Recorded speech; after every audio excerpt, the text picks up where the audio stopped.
Welcome, traveler, to Class&Cool, where campfires crackle, steel sings, and legends are forged one pull at a time. Tonight, we venture into forgotten ruins, brave, dangerous dungeons, and chase rare loot across wild frontiers. Allies may rise, enemies may awaken, and the next epic story could begin with our very first step. Ready your spells, sharpen your blade. The adventure starts now.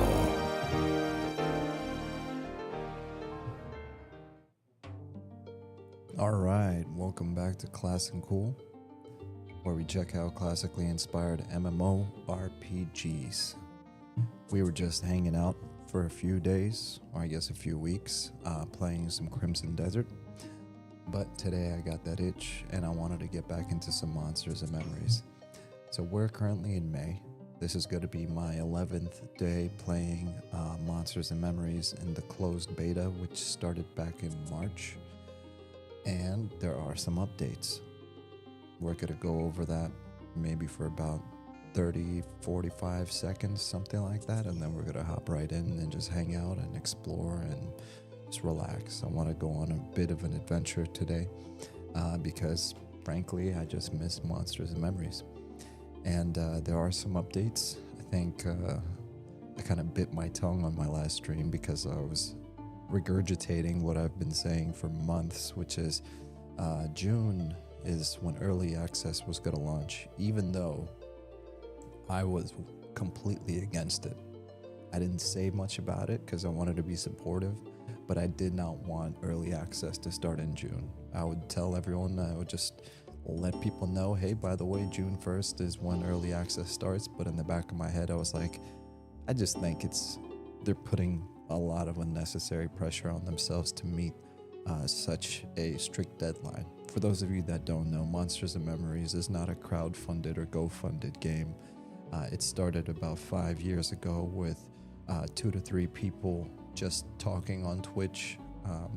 Sean, a loving robot, which used to be one of the devs in EverQuest back in the early 2000s, he did some interviews about 5 or 6 years ago, and he interviewed his old colleagues and other people that worked at Sony Online Interactive or Variant, whatever it was called. And yeah, he was just reminiscing on the old days basically, and he ended up talking to some of his friends. This is definitely not 30 to 45 seconds like I promised, but and said, hey, wouldn't this be cool if we kind of just somebody did this? It's like, well, why don't we just go into Unity and start poking around? And 5 years later, here we are. They're a volunteer team, completely self-funded, working day jobs, families, no investors, and just doing this on their own dime because they don't want outside influence. They stream all of their development on Twitch. I'm actually watching Chinny D. He's one of the developers. He's working on propping and putting different stuff in, like, you know, crates and mugs and chairs and furniture and all that stuff, so the cities feel fleshed out. So it's heavily in development.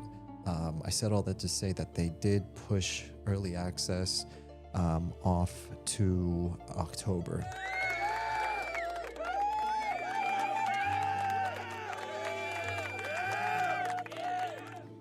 Yes, amazing news. So early access is pushed off till October 1st, I'm assuming. They did update the community on Discord, on their website, and via Twitch. You know, they're also doing some major class changes. So if you don't know, right here on their website, they have a community hub. So they have their main website, obviously, you know, where you can log in and you can access your account. But besides that, you know, if you go to the primary website here, for some reason the background didn't load properly. You can learn about, you know, the game. The latest updates are front and center, you know, early access community hub, That's kind of what I was just talking about. They literally will tell you the roadmaps, server metrics, known issues, patch notes. Like, they're fully transparent with all of the development. They have even mentioned how much, so they have like a Trello board. So like, a lot of people love to provide their feedback and advice. Well, guess what? There's an entire Trello board where you can log in and be like, oh, so you're already aware of that issue, or oh, you're already thinking of implementing that feature. So very transparent. Highly recommend joining their Discord, but also just peeking into their website, because all of this is great information. But the reason I wanted to go to the website is because this is their latest update, and the latest update is update in class design. So this is huge. So between now and October 1st, and obviously into early access, there's going to be some changes to classes. So they kind of gave an explanation here of what it is, a look at our class design goals, and it's actually pretty exciting because one of the comparisons that people have to Monsters and Memories is classic EverQuest. Now, while it definitely takes inspiration from EverQuest, it also takes inspiration from every other MMO under the sun and every other Dungeons and Dragons story under the sun. So even though there's been similarities, like for example, the Druid has Spirit of the Wild, just like Spirit of Wolf, it's a speed buff in EverQuest. Just like Pantheon, just like Agilon Online, they all have a form of SOW, right? So it's nothing super unique, where it's like a patented spell that no other fantasy story in existence hasn't ever had, right? It's in every type of fantasy game. But anyways, with that being said, if you're curious to see what the updates are, they explain what their vision is for the identity. So even though people used to say, hey, this reminds me a lot of EverQuest, for better or for worse, some people would say it's like, oh, it's just an EverQuest clone. Monsters and Memories is not its own thing. It's like, well, if there was ever a time to say that's not true, it's now, because a lot of the classes, while they're staying the same, they're also changing. So you're going to feel a difference between like an EverQuest rogue and a Monsters and Memories rogue, right? I'm just using that as a rough example. So they'll explain the identity, the defining traits, and then here's the important part: what's changing. So more of this and less of this, right? And you can go through each individual class and see what's changing. It's very interesting. We're going to see those updates start rolling in massively throughout the closed beta, and they're still sending out invites. So if you want to join the beta, you can sign up on their website. They do a lottery of either 500 or 1,000 people they let in every week. And you can join either the PvE or the PvP. Yes, there's a PvP server. So it's for testing. It's if you're into watching game development on the ground floor, this is basically what this is. You're watching devs that are not published. They are self-funded. They're 100% volunteer, doing this in their own time. If that sort of thing is cool to you, then this is something great to follow. And this is something great to get involved in on the Discord, and it's something great to get into the beta and help them test this game to make it successful. Otherwise, I suggest waiting to early access, and even more so till 1.0 launch, when the game's actually in a state where it's finished. Many games like Enshrouded and Valheim launched on early access and were massively successful, so I expect the same in October for Monsters and Memories. There's other people that hold off until 1.0 launch, which is perfectly fine as well. But yeah, I think I've pretty much covered it. So I updated you on the October 1st early access launch date. I reintroduced Monsters and Memories since I've taken a break for a few weeks playing Crimson Desert, which I don't play single player games, but boy, that is a phenomenal experience. I was debating on whether or not I wanted to go into Crimson Desert tonight or Monsters and Memories, but I really just wanted to get into Monsters and Memories tonight. So looks like the sun is setting over Night Harbor. So without further ado, I think we should just go ahead and get into it and go on a bit of an adventure. So let's do it.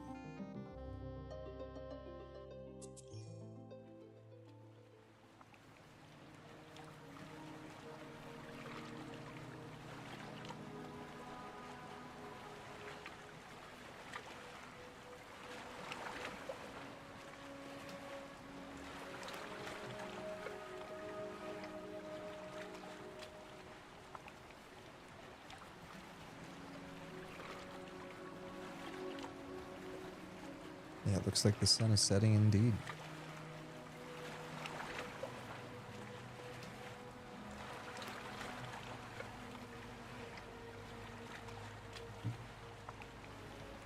And allow me to reintroduce myself. I am Elessar. I am a level 13 archer. Elessar, as you know, was Aragorn until in Return of the King he became Aragorn Elessar. So that is my homie right now. I should probably craft a torch because when it gets dark, it gets dark. Which, you know, shout out to Chinny D, because he heard me mention the fact that it was really dark on one of Sean's streams a few weeks ago. And it wasn't actually Sean's stream that made me bring it up. It was people on the Discord. And I was just seeing people saying, yo, what the heck? Something's off. And they were not wrong, because I was like defending it, saying, oh no, this is just normal Monsters and Memories. But it wasn't normal, you know. Normally, when I'm streaming, I turn up the gamma to 80 only for you guys, because it makes it easier for you to see what's happening. But on my screen, even on an OLED, it's totally fine. This was not the case a few weeks ago. I think they launched or pushed through an update, and it was dark. It was like washed out dark. It was weird. That like there was more dark than gray. There's more black than gray, right? So yeah, it was kind of interesting, but you know, I mentioned it during Sean's stream. Chinny D picked up on it. He saw what I wrote in the chat, and then he, lo and behold, checked the system, and yeah, apparently something glitched, and that's just part of game development, you know. It's just, I guess I'm mentioning that because it's a testament to how close this community is.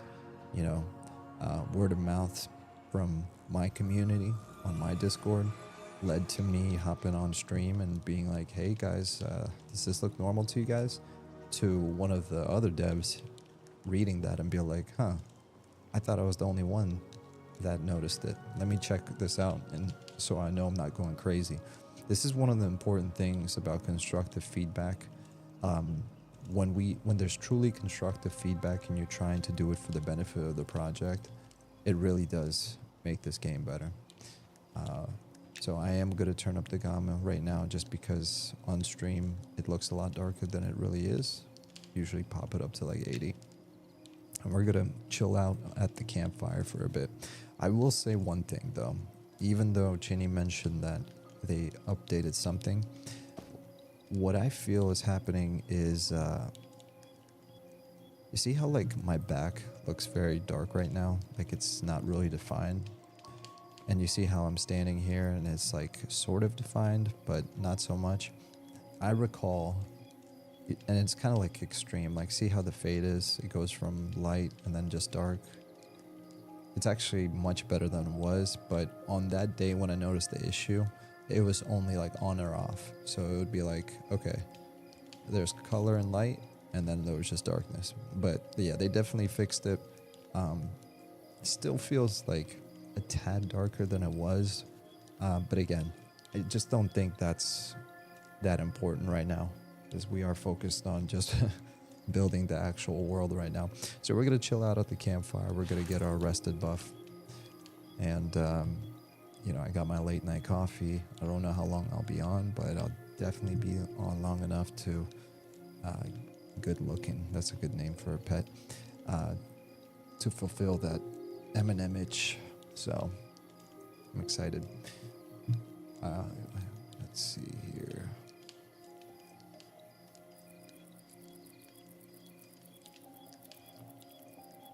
I did get a new sword. I finally got a steel short sword. I'm super excited about that. Let me actually check something. I want to check the marketplace. So there's people selling stuff right now. Let's stop by the bank actually. Do I have any wood? I don't have any wood. Okay, sorry. I'm actually gonna chop some trees. I need some wood. I need a torch. Yeah, like from what I can tell right now, you guys should be able to see everything just fine on stream. For me, I think the darkness fits perfectly, but on your end, well, I'll just give you an example. You know, this is what it looks like on stream to you guys right now if I don't do anything, right? I feel like if I'm watching from my phone right now, especially in a lit room, that's a little bit too dark for you guys, which is why I pop it up to 80. But on my screen, it makes no difference, so that's why I kind of... I'm not one of those blokes that really complains about it, you know? I don't know why I just said bloke. I guess I've been watching too many Australian TV shows, Mr. In Between or something like that, but I'm not one of those dudes that really... I'm not really bothered by it. I wonder if it would be different if I turned on HDR. But I've recently got an OLED. I really don't feel like messing around with that. But maybe someday I will, because YouTube, it actually has a feature where I can go ahead and turn on HDR on my screen, and you're going to be able to see the HDR on your screen if you have an HDR compatible monitor. But if you don't, no worries, it will... YouTube automatically defaults to whatever your monitor SDR, which, you know, whatever your monitor can handle. So I'll experiment down the road. I mean, if you're new here, you probably don't know this, but for me, production quality is really important.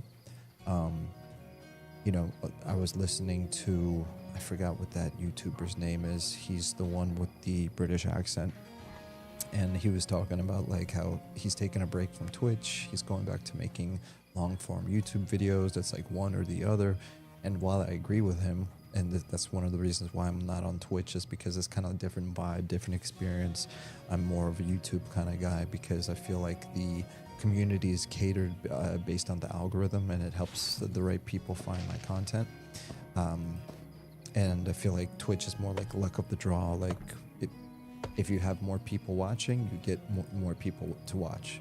You know what I mean? Whereas YouTube caters to a specific audience based on the type of content you release. So after like your 100th video, your YouTube basically knows who you are and how to push your content to the right people. And one of the things YouTube is known for is long form videos or short form videos that are well edited and directed, you know, pre-recorded videos. Twitch is known for chatting back and forth, you know, hop in, you know, you got that 15-minute timer going off before the Twitch, the stream starts. You got your soundboard, you got like, you're an entertainer, and it's like, you're basically, you know, live for however long, and you're talking to people. And so what I've always tried to do, and this is going back to the whole production value thing, is the reason why like this stream is in 4K, for example, and I have like an intro, middle and end, is because what I'm trying to accomplish is the production value of an edited video. So for example, you can watch the VOD and it should give you the vibe of I'm just watching like a long form edited video of a let's play, for example, right? Instead of just like a Twitch stream. One of the ways that I accomplish that obviously is with like an intro. I don't do a 15-minute countdown before the Twitch, before the stream starts. It just starts. You know what I mean? But what I really want to achieve long term is, because I don't see why not you can't have the best of both worlds. Because what have we had for decades? I mean, literal decades, since the 50s and 40s. We had live broadcasting television shows like I Love Lucy or Friends or Seinfeld. Those were recorded on a live studio. Maybe they weren't live and then broadcasted live and they added additional production value. But I say, just like a news channel, right? They have all their fancy effects. They have pre-recorded renders. They have, you know, people that go live. And then the experience is not so much like Twitch, I would say. It's more like a pre-recorded video, but you still have that live sensation. So hopefully I keep hopefully I keep evolving and keep improving. But time will tell. You know, I just don't have enough time sometimes to fully commit to like making new designs and new artwork and stuff. And sure, I've used AI on a few things, but they've been just experiments. Most of the stuff that I used using AI, I was like, I need to wait until this gets better.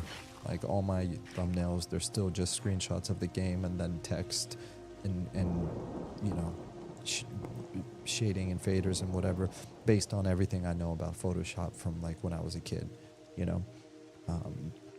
But I've seen other people use AI and make fancy thumbnails, and they have like a fancy character and stuff like that. So it's a good tool, but it's just, it's not, it hasn't accomplished the need that it hasn't accomplished what I needed to do for me.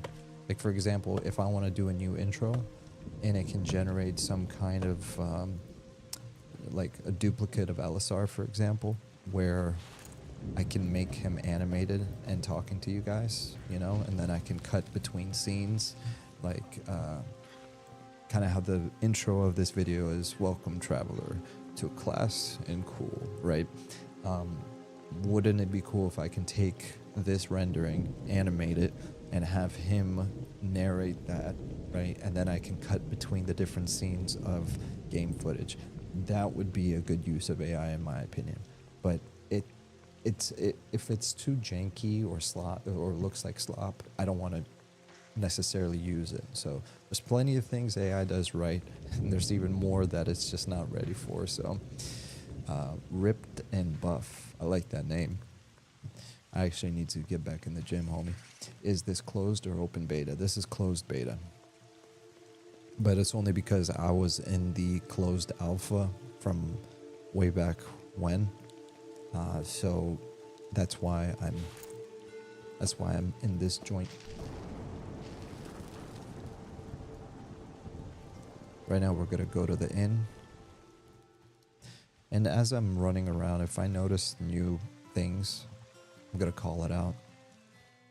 I think this is new. I'm not sure about that. I don't know, since, yeah, this is still the same as it was. Nothing new here. No, that carpet's been there.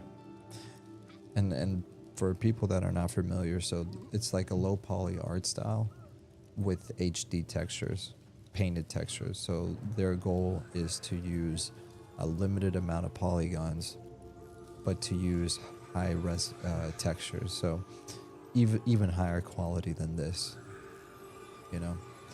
So anything that looks unfinished, just assume that it's unfinished and it needs work. Let's hail this guy and see if he can give us some Spirit of Wild.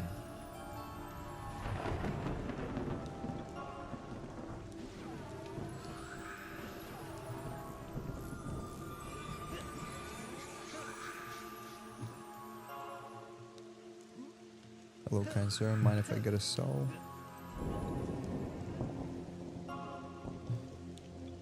Want to sell Drake scale? No, I don't need that.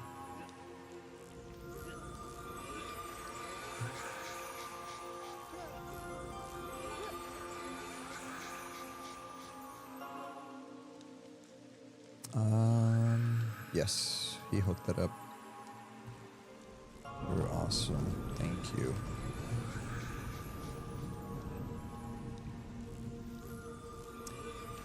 Let me do one more filter here. Open new window.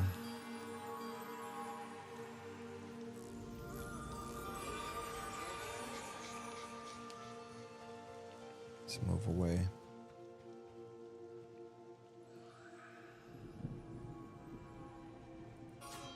I want to make an auction window just because I might actually buy something. Oh, and by the way, Ripped and I'm just gonna call you Ripped. Ripped. If you're curious to know, there's 208 people in Night Harbor right now, which is a massive amount, considering it's closed beta. So there's definitely an opportunity to get in, man. They're not gatekeeping. Obviously, if they let everybody in, it would totally crash the servers. You know, maybe not on day one, but once word got out that, hey, there's a new MMO to try, it's like even people that didn't hear about it, they would just log in and, you know, just it would be nuts. Plus, you'd probably get botting and other stuff. Like, this is strictly for testing. Like, you obviously, part of the test is just playing the game and making sure it's fun. But you know, that's what the you know, bug report, different categories, you know, as issues arise, this is what they're looking for. They're looking for feedback on the game, but they're also just trying to make sure that the stuff that they're putting in isn't crashing.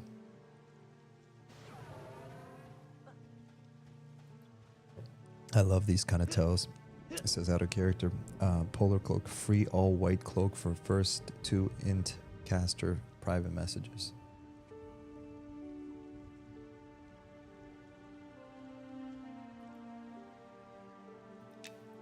All right, let's update this chat. So rename tab. We gotta do auction.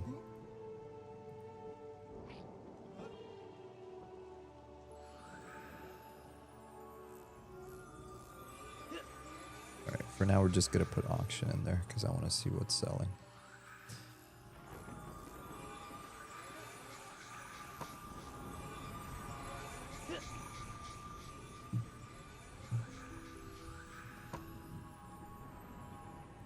Let me turn this down, guys.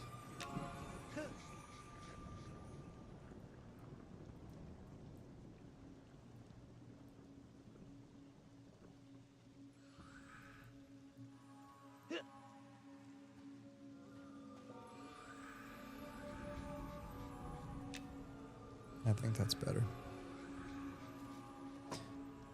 Apparently there's a new song that just got released for the bank. Yep, there it is.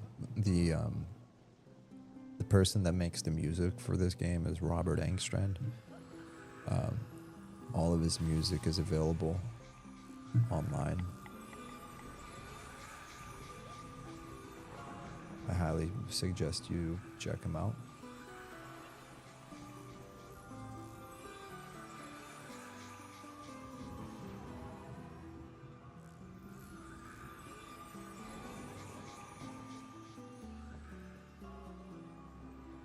I like this song. First time, not the first time hearing it, but the first time hearing it in game. Sounds really good. Copperhead. They definitely fixed some of the lag issues. Considering there's 200 people in here at 12:45 a.m. Eastern on a Sunday, there's a lot less delay.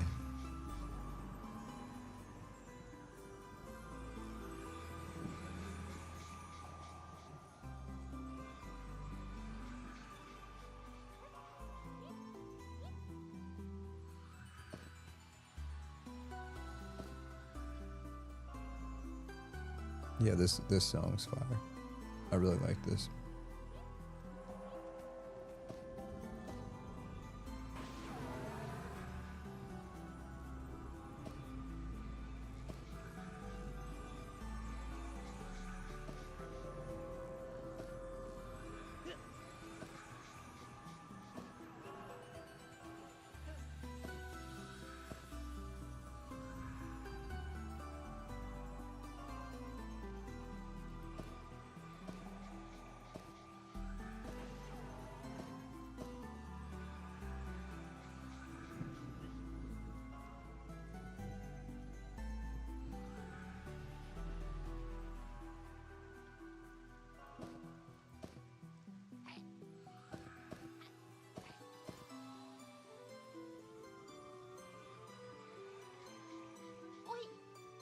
Okay, I know what we're gonna do. We have almost 15 gold, y'all. That's a lot of money. You have no idea how psyched I am about that. Like, that's massive. We might actually be able to do something with that. So right now we're gonna convert some of our... Whoa, my bad. That was loud. We are going to convert all of this. Last time I was with the boys and we were inside of a dungeon, and not only did I get hooked up with some money by a random person from the group, it was like 2 days worth of grouping with them, but you know, I also got a decent bit amount of loot, and I got all this cloth armor. So what you want to do with the cloth armor is, sure, you can just sell it as is, but you see I have cloth scraps, and for my crafting, these handmade torches, which are nicer than the other ones, they take 1 cloth. So I highly suggest, instead of just selling the cloth armor, you can do this. So you take a seam ripper. Let me try it with one first, because I'm trying to remember if this is the right way to do it. So you put the knife called seam ripper and then the cloth armor, hit craft. And then there you go. Basically, I just got 2 cloth scraps. Now let me see something. I just want to run a test. Can I do multiple items at once? No. Okay. Yeah, makes sense. The Majestic, be at peace with the situation you're in, but be violent with the outcome you want. CNC. Yeah, that was a good night.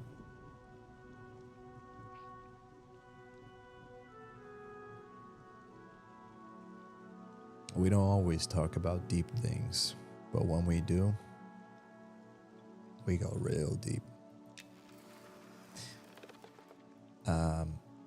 Jokes aside, what's up, Majestic? Great to see you, man. Love that you've been hanging out and chatting the past few days. You know, I know I've said this many times, and I record these videos, or I started recording these videos more so for myself and not to build a community, but the fact that one thing led to another and so many cool people kind of joined this community, you know what I mean, is really awesome. And when I played Crimson Desert the other night, like I didn't expect anyone to watch it, because most people that even want to waste their valuable time to like watch this, they're not here for Crimson Desert. They're not here for, you know, another YouTube streamer, right? They're here maybe for Monsters and Memories or something else, and then maybe 1% of those people just like me as a person and they want to hang out, like you being one of them. It was nice to see people show up for the Crimson Desert stream and just hang out and chat, and you were one of them.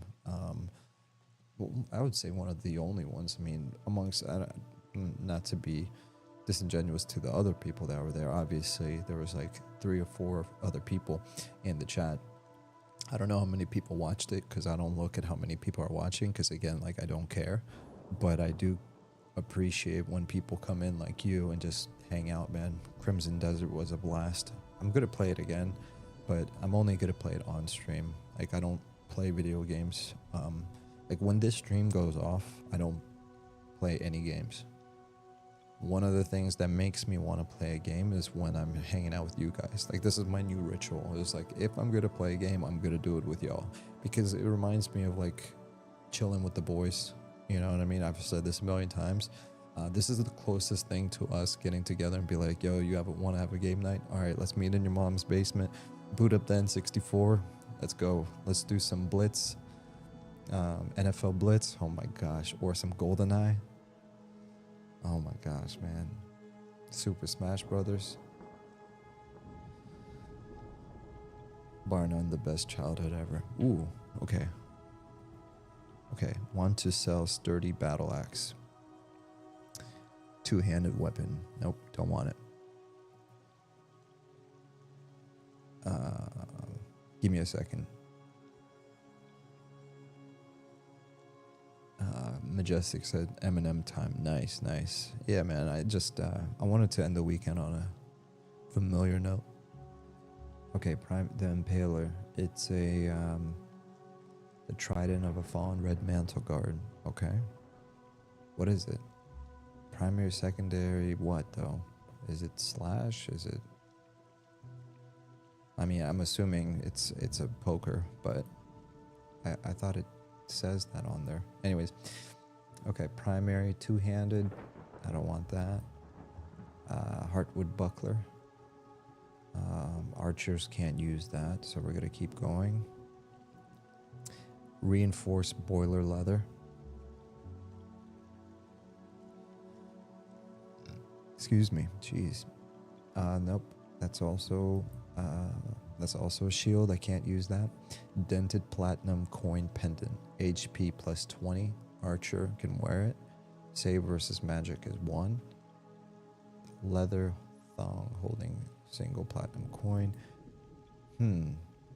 Maybe. I'll ask him how much he wants for that. Corrupted leather gorget. Nope, don't need that because that has wisdom. I don't need wisdom. That extra 20 health is massive though. And this is, yeah, Onyx Outlaw Hood.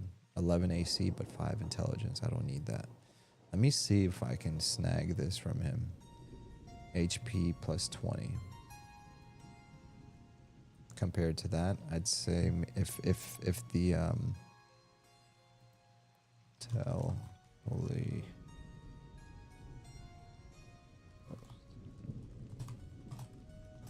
Do you still have? And if so, how much?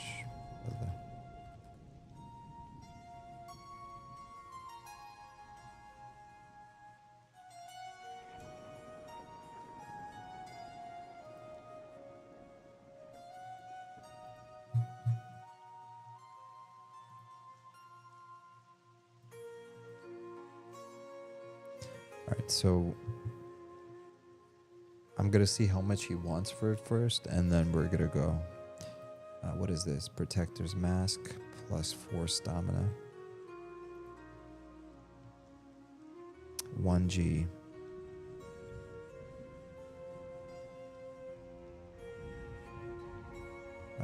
Red crude silk. By the way, do you have anything good for a one-hand sword for an archer? Or dex, agility?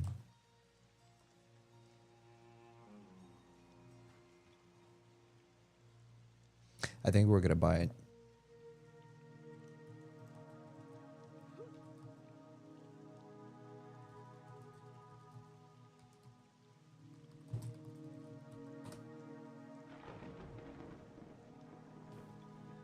We're gonna buy the necklace.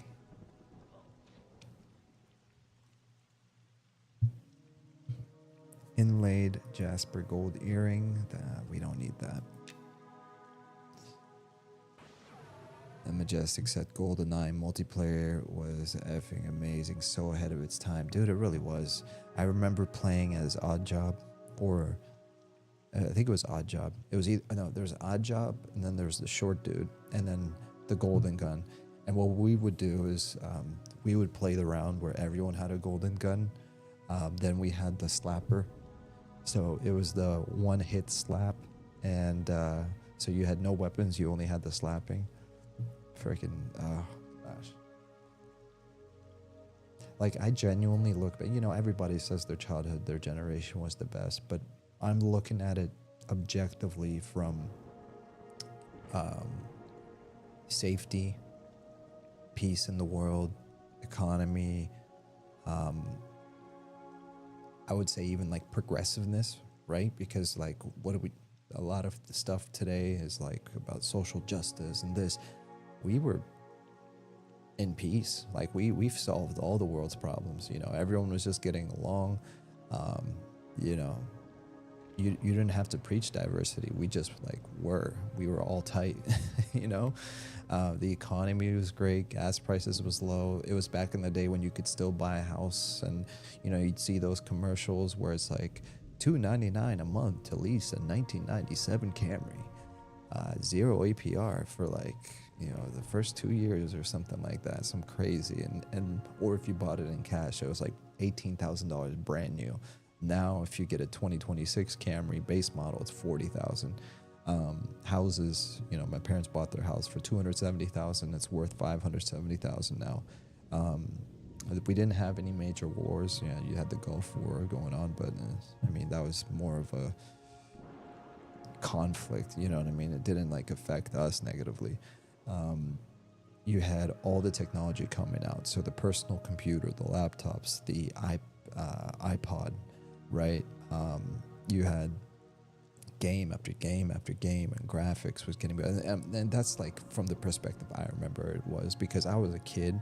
And I remember this is back in the day when you would still ride your bike, you would still climb trees, you would still play street hockey with your boys.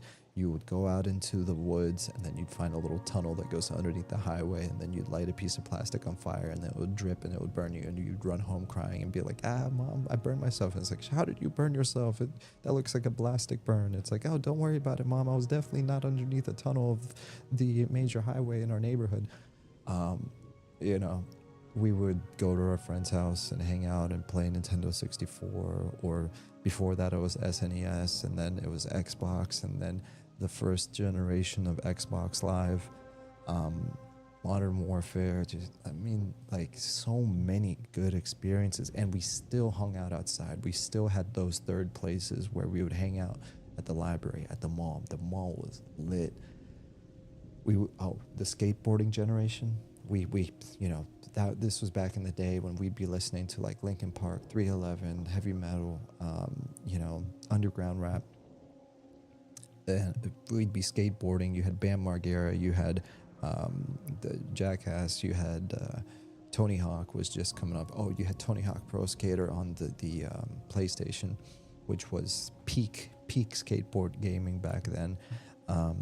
You had the street racing scene. So Fast and the Furious came out. So before street racing became toxic and dangerous, this was back in the day when it was just like, you know, loud music. You meet up at the Barnes and Noble's parking lot at like 11:30 on a Friday night, and you're all like parking lot pimping. And then at around like 12 o'clock, you'd all, you know, one person would be like, all right, we found a spot.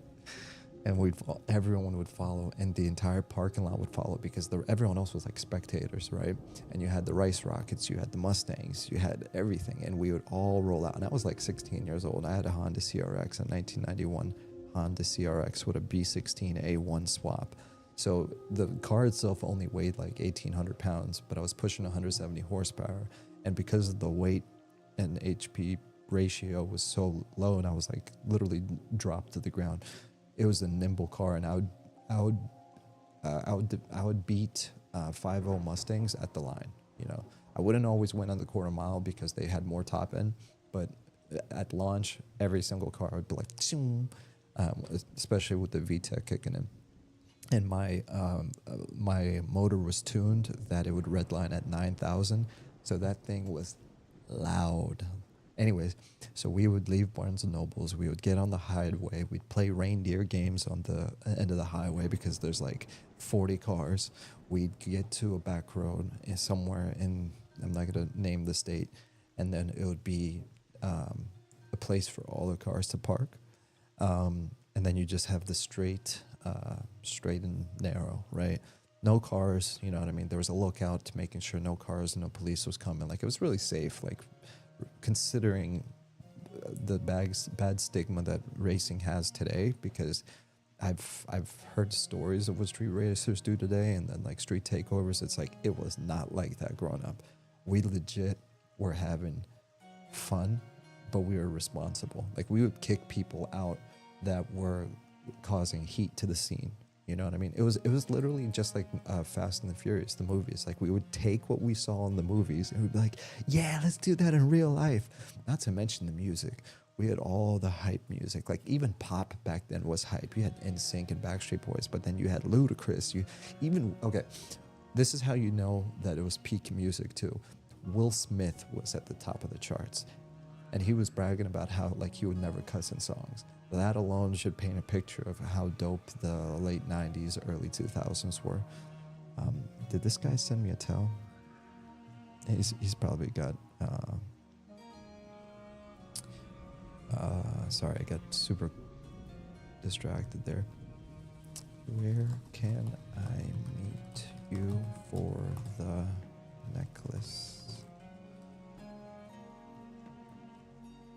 Jeez, I just went off on a nostalgia tangent.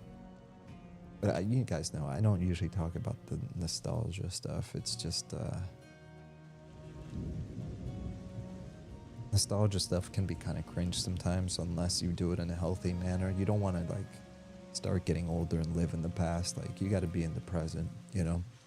Look forward to the future and learn from the past. But I like looking at the good stuff from back then because we never thought that when we were kids, I don't think we thought that one day we're going to get older and we're going to reminisce on how good these days were. We didn't know we were on the good days until they were gone. Where's this guy at? Jeez, I have way too many things open.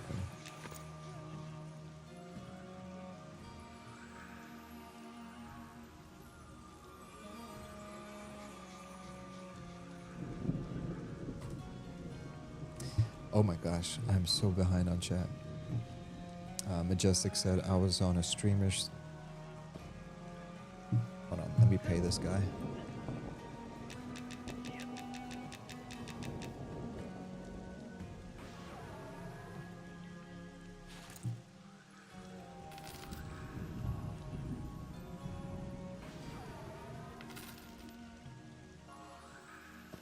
And after this, I need to step... I don't see...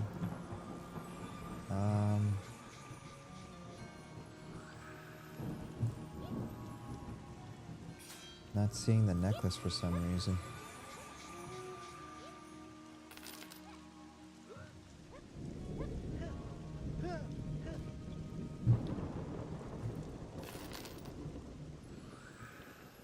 Maybe it's glitched.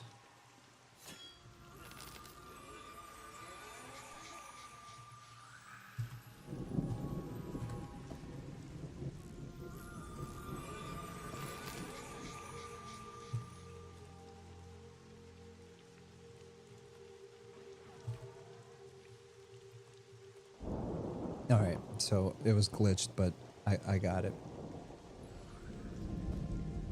Okay, so watch this, guys. Look at my health. 378, and then after I swap this, 398. Nice. So we just got a major boost to our health. Let's put a campfire down. I'm sure people will appreciate that. I love being the dude that puts the campfire down. Boom. Alright, so we just got a massive upgrade. Plus 20 health and plus 1 save versus magic. Every little bit helps. Majestic said I was on a streamer's stream last night doing like a rough interview kind of about Pantheon. It's pretty funny. Was it... Redbeard Flynn? Oh, you were on a streamer's stream. Like you were on another person's stream. Like you were a guest or hanging out with them or like in a group. Interesting. Vontae said, this guy. Yeah, man. Yeah, man. This guy is here indeed. Sitting in M&M close beta talking about cars. Yep, bro. Oh my gosh. Hey, like I said a few minutes ago, maybe before you joined, this is my one opportunity to hang out with the boys in the basement, you know, like we were kids playing games, you know what I mean? This is the kind of stuff we'd be talking about. Alright, let me be right back. I'm just gonna go refill my my coffee really quick as the sun rises.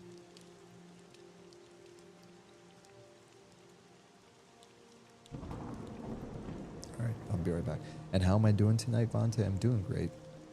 Vontae said, just busting your brother. I know. You're yanking my chain. But I'm doing great, and I'll be even better when I come back.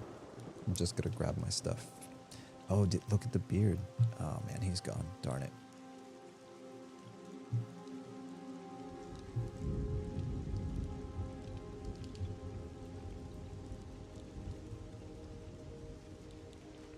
Alright. Enjoy the view. Rule of thirds. Okay, there you go. Rule of thirds. maybe a little bit more. All right, I will be right back.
Alright, I'm back. I'm down to group whenever you're ready. Just gotta tell me level range. Oh, okay. I'm down. Hey, by the way, I don't know if you guys know about this, but I'm gonna put you on if you're not onto it. Hold on.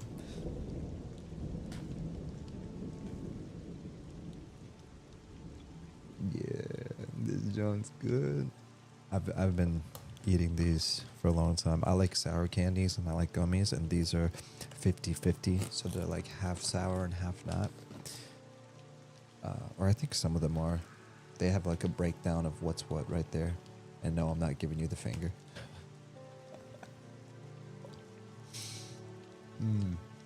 It's so good.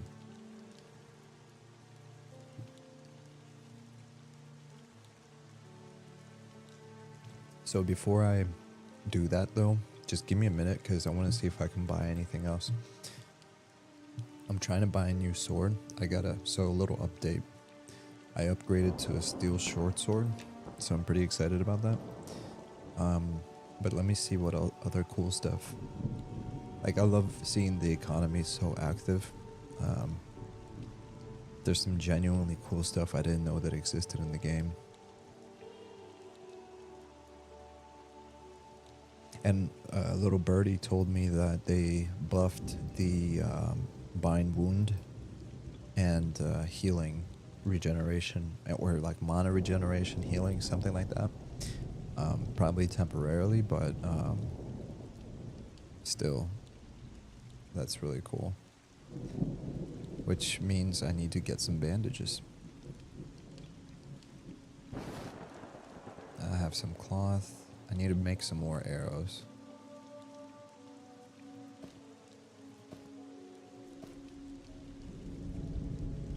And looks like I'm out of wood too. But I'm not gonna let that hold up. So level range, brother. I'm sorry. I'm level 13. Vontae, I'm level 13. I might be too low for any one of your alts, but is there any like exciting place we can go or try something different? What I was gonna do is I was just gonna hang around and solo some NPCs and maybe do some like explore the goblin area over here or go over here to the where the bandit docks are. I just wanted to try to, I don't know, like I don't want to go to a dungeon and just like sit there and grind tonight. Tonight is more like of a chill night where I want to explore, for lack of a better explanation. Why am I here? I'm in the wrong place. I'm actually relieved. Like I've been playing Crimson Desert, and I got so used to using the map, and it kind of pulled me out of the immersion, especially since in Crimson Desert there's no music when you're in the menu. I'm at the wrong dude, and I would have to like look at the map and figure out where to go next, and I got so used to playing Monsters and Memories where I don't have a map, and when I was forced to use a map, I was like, oh man, this kind of sucks.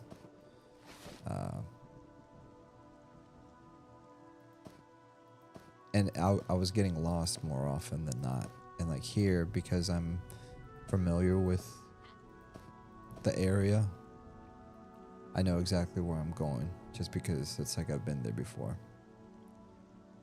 Bro, what am I doing? Okay, so fletching kit, no. Being dumb. You know what? I'm not gonna bother. We're gonna sell. Heavy cloth bandage. Dang.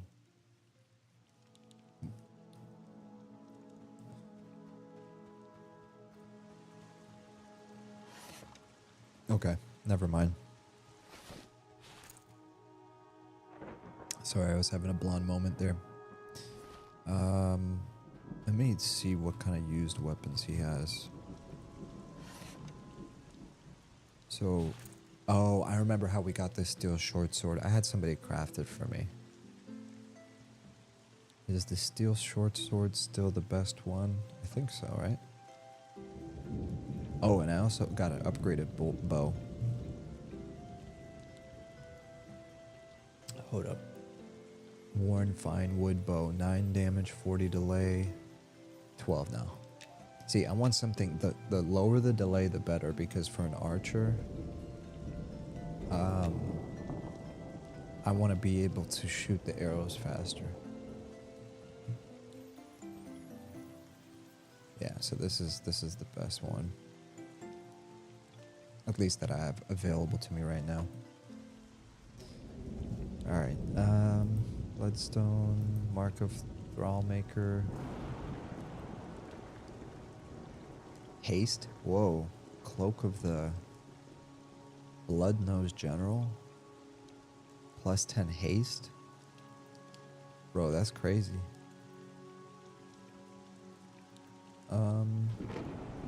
Tell. Hey there, the haste cloak. Does it help archers? If so, how much?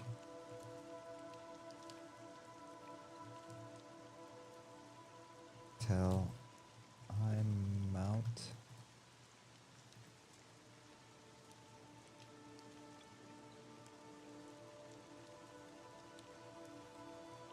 I didn't know how haste works in this game.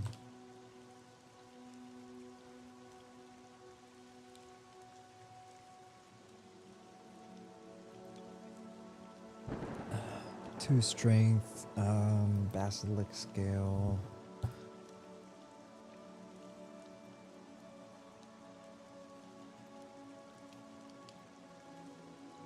all of this stuff is like for casters.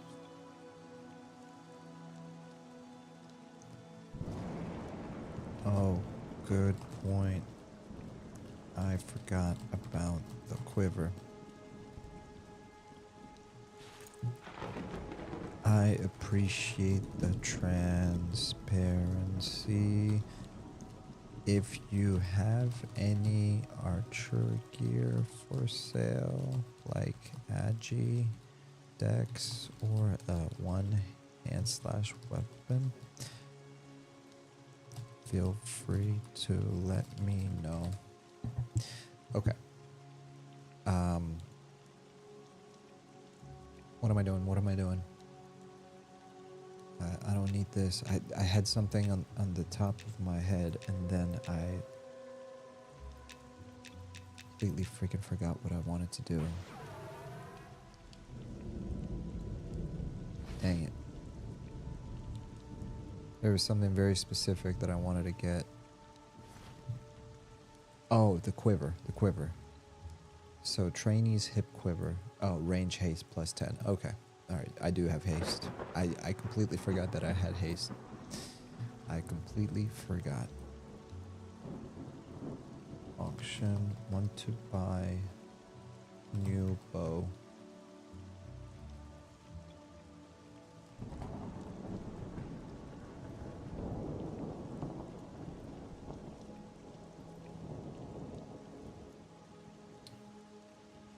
Okay, surgeon's razor. That's a knife. It's not a one-hand slash, right? Am I tripping? Because skill stat. What is STA?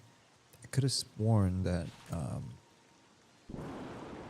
Oh yeah, so slash stab. Okay, that's what I was looking for. I was trying to figure out where's the thing that tells you if it's a slashing or a stabbing or a blunt weapon. And there you have it.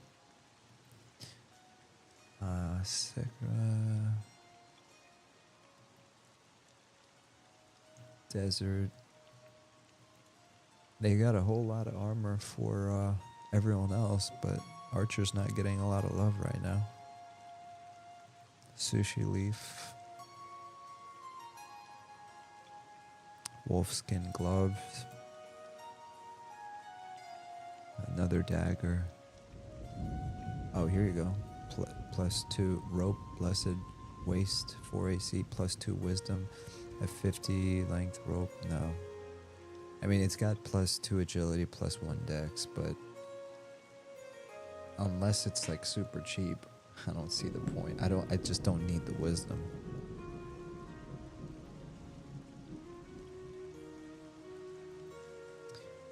Corrupted leather. Yeah, I don't need that. Whoa. Yeah, that's what I'm talking about. Tell sushi leaf. Is this for sale? If so, how much? Looks perfect for what I need. Yeah, compared to the steel short sword.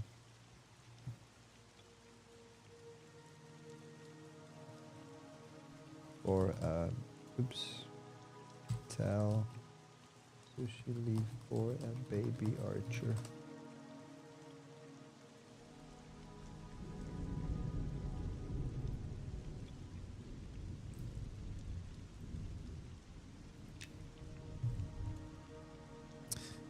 Alright, everybody, welcome back to UI Quest, where for the entire stream, all you do is stare at my UI of me trying to buy low and sell high.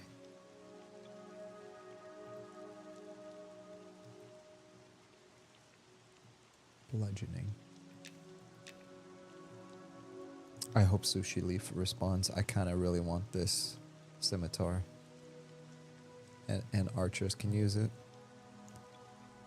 The agility and dexterity, this is literally perfect. If he can sell this to me for a fair price, like 1 gold, I think would be fair. maybe maybe I should proactively tell him. Sushi Leaf.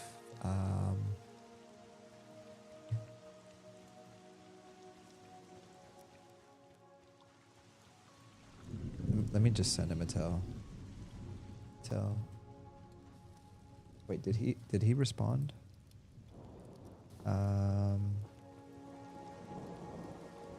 Tell Sushi Leaf is 1 GP gold. There. Let's see if he's willing to sell it for 1 gold.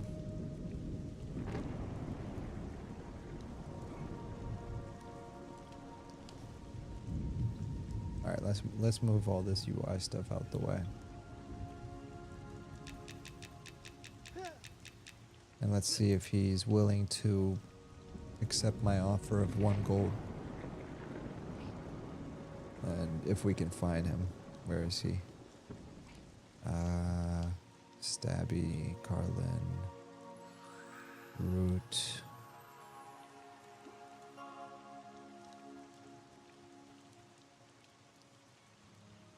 Sonata. He's probably inside the bank. Yeah, he's likely inside the bank. Let's look inside.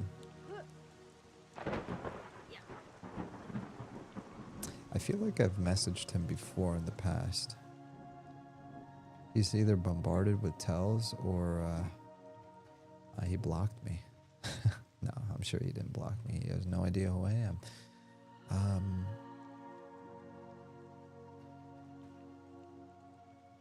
I don't see him in the bank.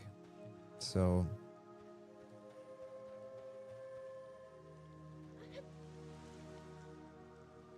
Speed Racer, Bosi.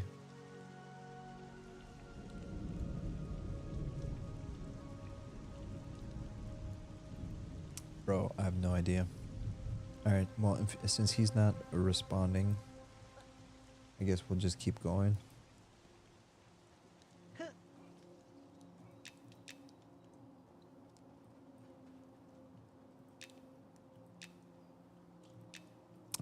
I'm wasting daytime.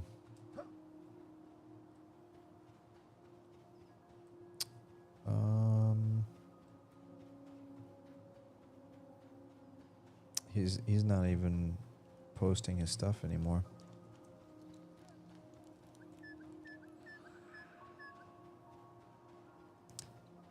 All right, well, I guess it wasn't meant to be because he's not responding. Redrum battle.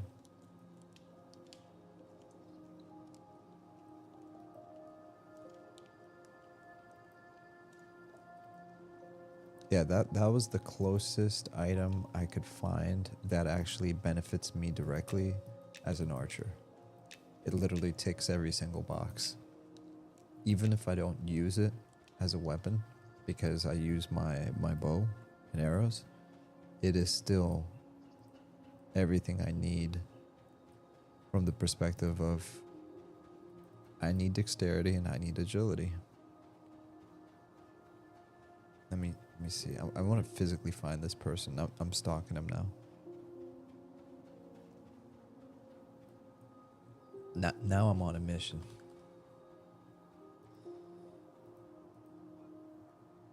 Who on Sushi Leaf? Did he log off? Dang. Who all Sushi Leaf? Bro, he's gone. Did I spell his name wrong? What the heck is going on?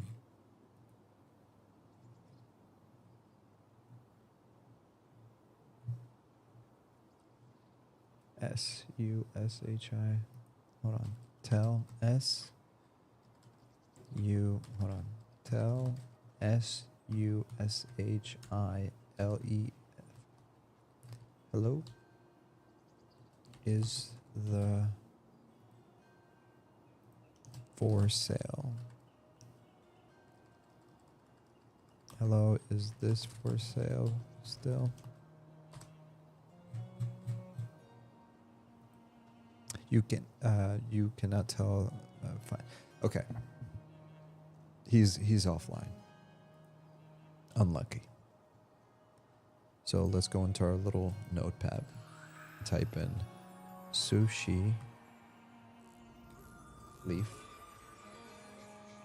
selling cinder beetle serrated mandible. So that way I can copy and paste it. Hi there, is the still available for sale? Question mark. All right, I think we can just move on now. My level of disappointment is through the roof, and we're gonna just friend him because that's gonna make, oops, not here. / friend sushi leaf. Okay, because that's gonna, next time he does log on, it's gonna tell me, dang, Pandaran is level 17, Galilea is level 41. What is happening? Well, Pandaran, I mean, that's reasonable, you know. Okay.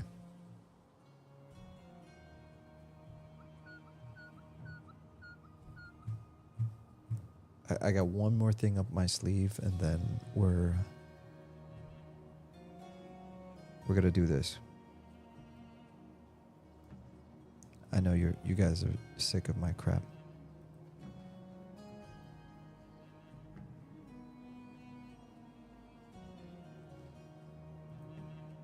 Let me see if this works. Can I copy that and put it in a notepad? Copy.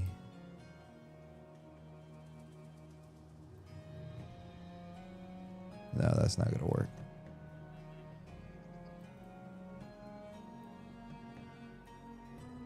Actually, it might. That's interesting. Okay, let's move away from this, guys. I apologize. Let's go back into the auction. Want to buy. All right, there you go. Majestic said, CNC, I can jump on in 3 hours, lol. If you're still around, let's group. I got a level 6 pally, lol. I mean,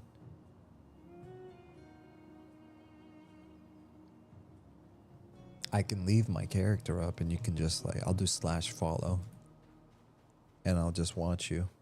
Not me physically, but Elessar will watch you. I'm joking. What time zone are you in, by the way? Just out of curiosity.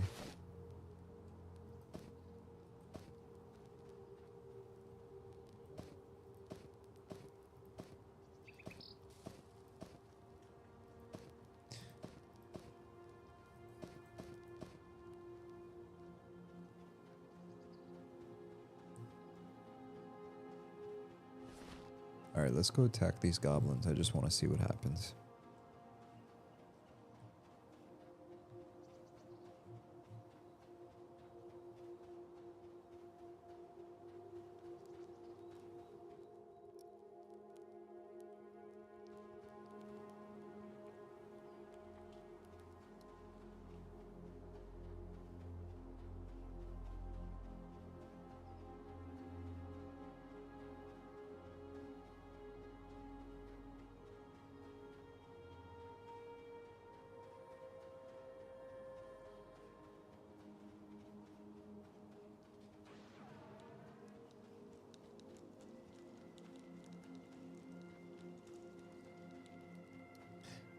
Majestic said, Aussie, Aussie, Aussie, oi, oi, oi. Just re-roll with me, lol. Jokes. Bro, you know what's funny? I've been watching so many different actors from Australia lately. And I realized that because of how late I log in, I get a lot of people from Australia. I tried watching Mr. In Between the other night, and what's the other one?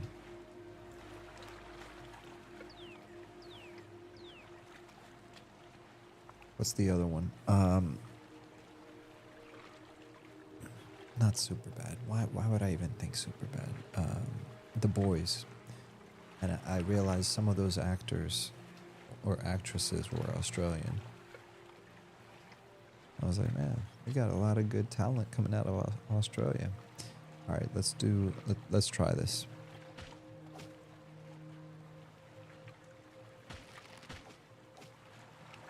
Nope, wrong one.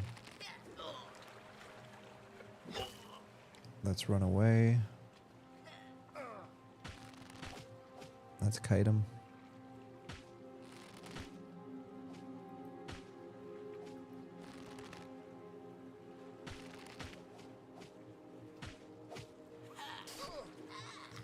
Disengage. Snaring shot.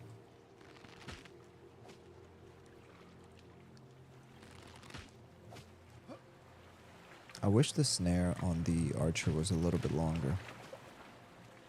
But that will do.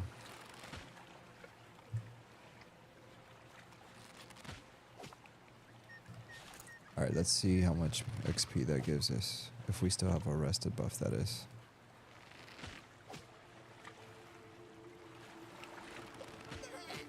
Okay, that's not bad. It's like a quarter of a blue.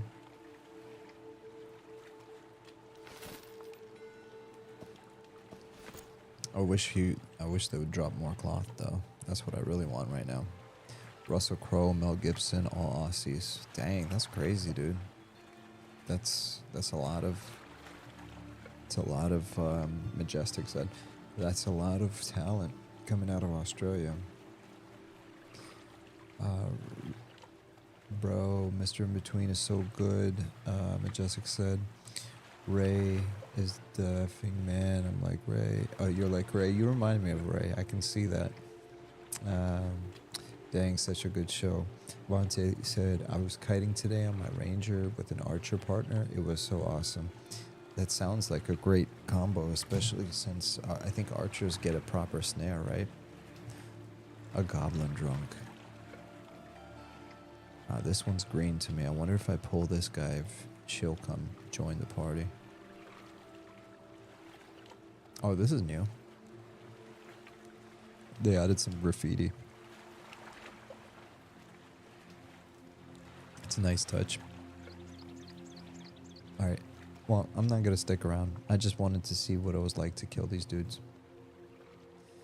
So, Vontae said, I kept it snared and we just destroyed it from range.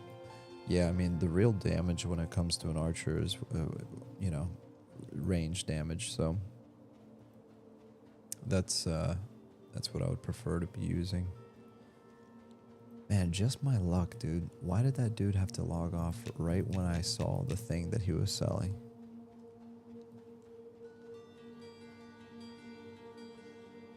Yeah, but Monte, I mean, I'm down to group. I just, let me actually go somewhere. I'm gonna go over here.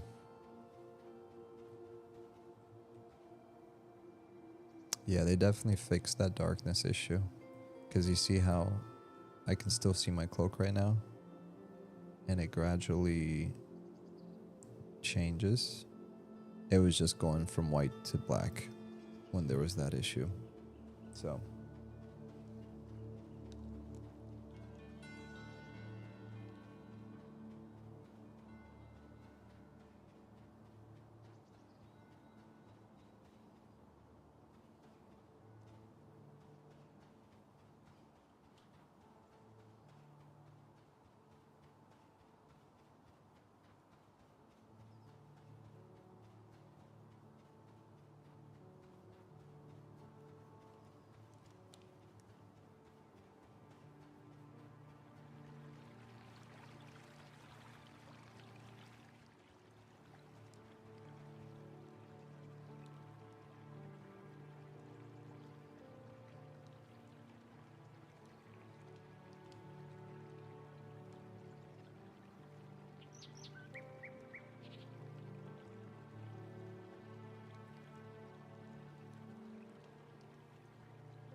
Oh, what I was saying is the Vindicator breastplate, 57 AC, 10 wisdom. That's crazy, dude.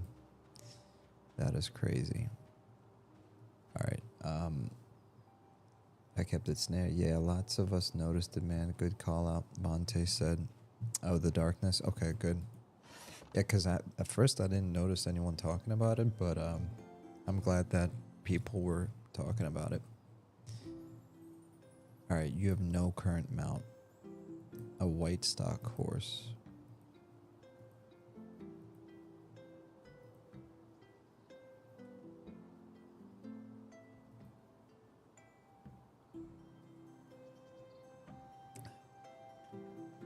So what do I do if I want to ride one of these?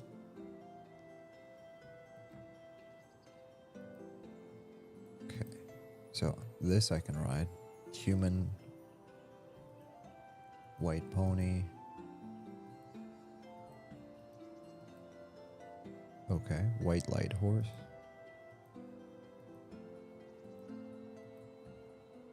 Constitution. Okay, I can't ride that. A spotted light horse. A white lost horse. A gray stock horse. I can't ride that. A gray pony. A gray light horse. Okay, so I think they're all the same. So might is 6. Constitution. So I wonder what would happen if I do mounts even work in this game?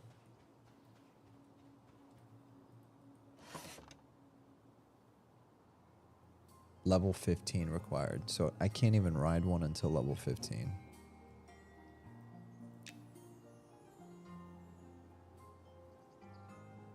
Good thing I checked.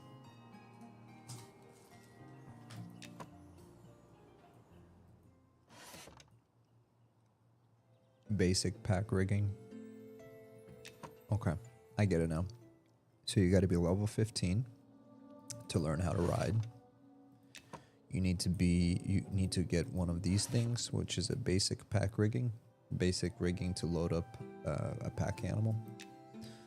And then you buy the actual pet from the stable master. Nice. Even more reason why I should level up.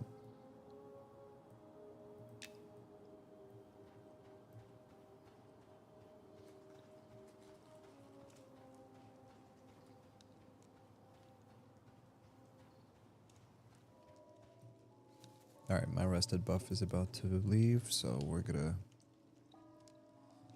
get our buff.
Okay, darn it.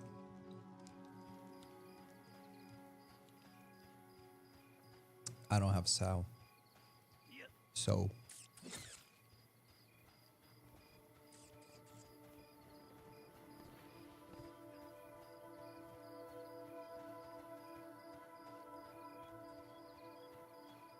Dang, this dude, that dude that left, he's got me pressed on this sword. I'm just staring at it in my screen. I'm like, oh, that would be so cool right about now. Whoops.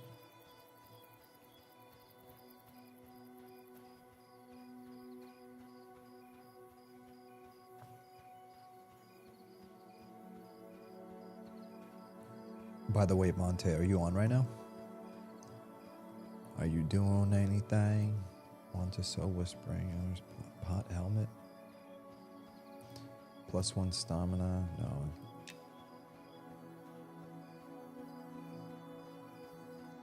Well, it's late at night after all, so I'm not surprised that nobody has what I need. Okay, these are green to me now, so...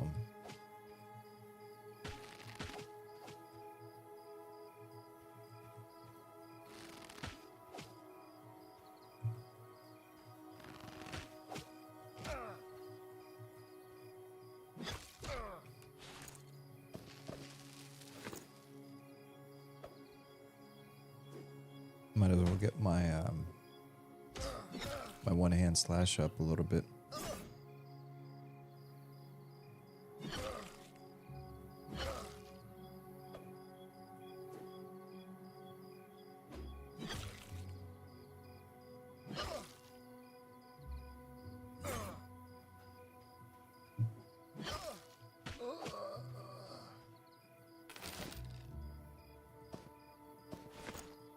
All right, give me a second.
Alrighty, I'm back.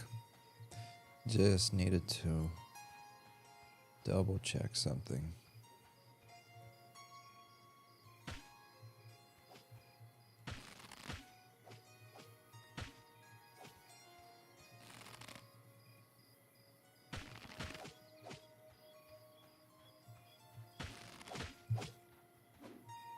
Yeah, there you go, mowing them down.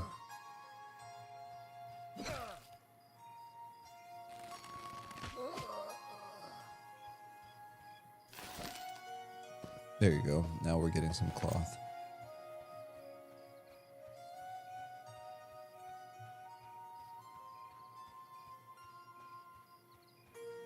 But I can't break up that camp.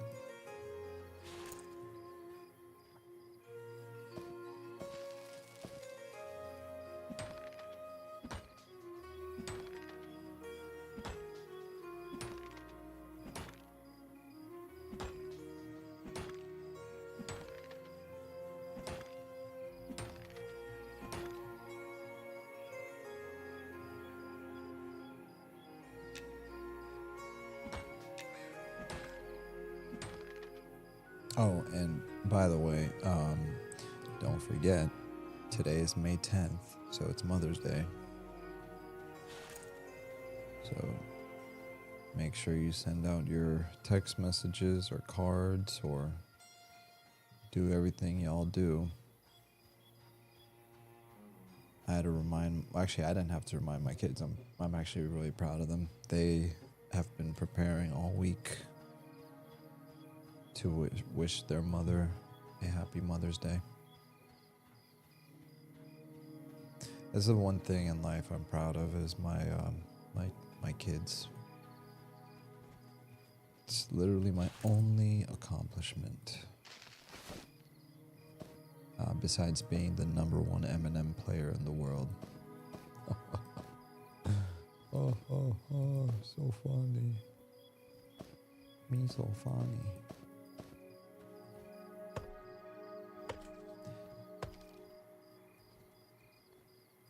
Well, if anyone wants to log in and sell me a Cinder Beetle serrated mandible, matter of fact, hold up.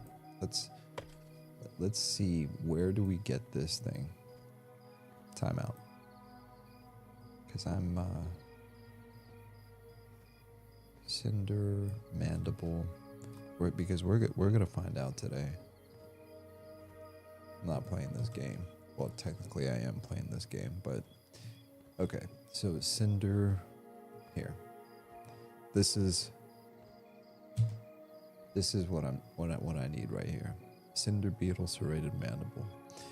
It comes from Sangreed Strand, a Cinder Sentinel, and Cinder Beetle armor quests.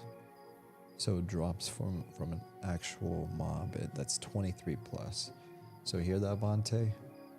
If you want to really be a hero, this is I got an idea. Okay, we're gonna zone into Sangreed Strand, right? Yes, we're gonna zone into this zone, and then we're gonna do the classic thing of begging somebody to kill the mob for us. See how creative I get when I get desperate?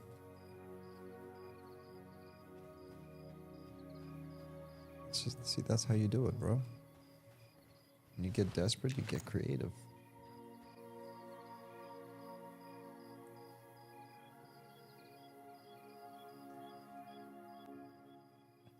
All right, now watch this. Auction, want to buy PST.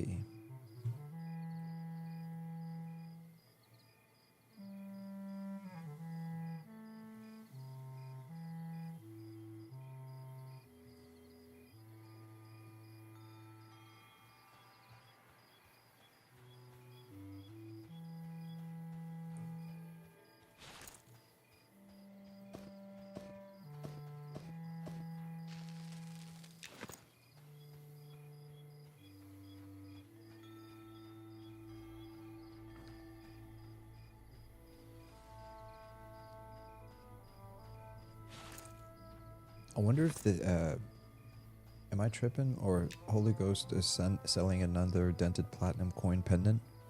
He's probably just really good at farming them. I don't think it's a craftable. Want to buy cat's agate.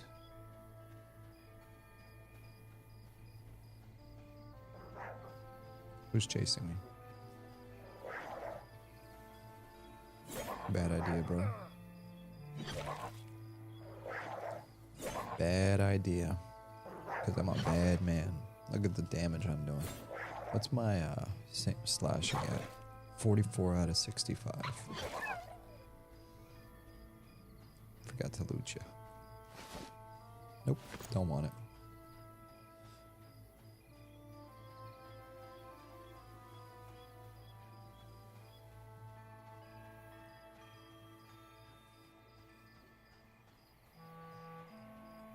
Looks like there's somebody over here fighting.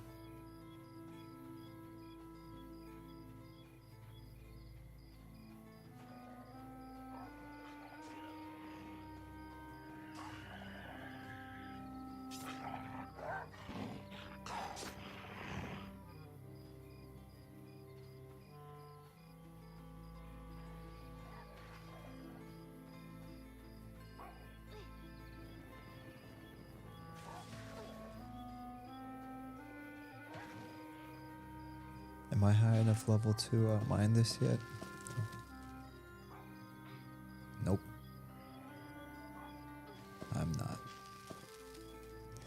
Majestic, just spam OOC, want to buy blah, and then macro it, then flood them. Yeah. Nah, I think if somebody was selling it, they would have let me know by now.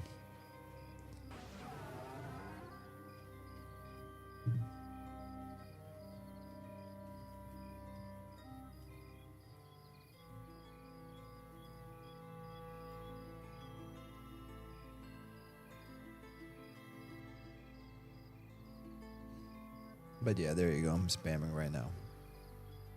And actually, that's a good point. I am going to make a macro. Not to spam, but you know. Let's change the icon to a fancy sword.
Okay, we're going to stick to that. So auction, want to buy. Yeah, actually, thank you, Majestic. That was a good tip. That way, I don't have to type it out every time.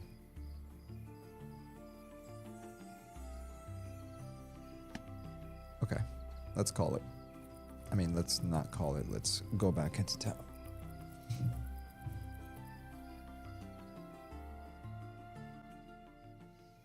Good at duping them.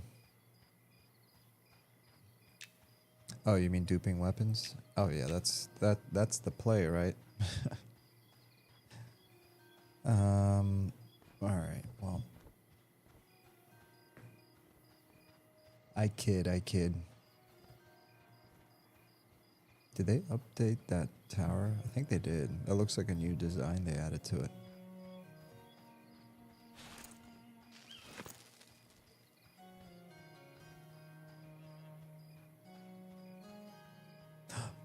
He's got it. No, Cinder Beetle Mandible. Darn it. 9 damage, 32 delay. Chance on hit. Flame burst. Chance on hit. Level 7. Oh man, I got so excited.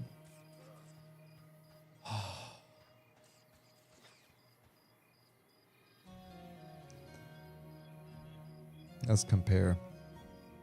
9 damage, 32 delay. Effect, Flame Burst. Chance on a hit, level 7.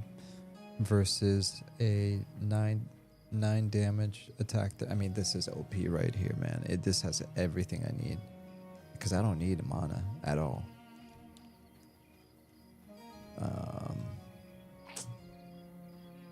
9 damage, 32 delay. Flame Burst. Now I'm torn, dude. Because an archer can use this too, and I could be running around with a claw. Does, please tell me an archer gets dual wield, because that would be really cool. I mean, how could I roleplay as Elessar if I can't dual wield one day?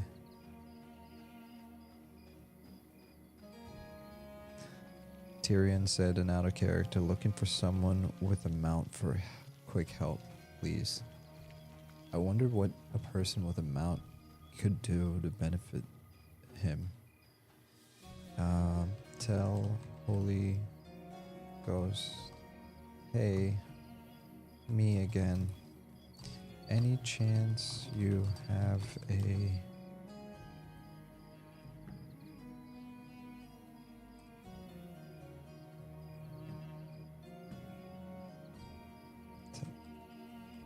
And if not, how much is the...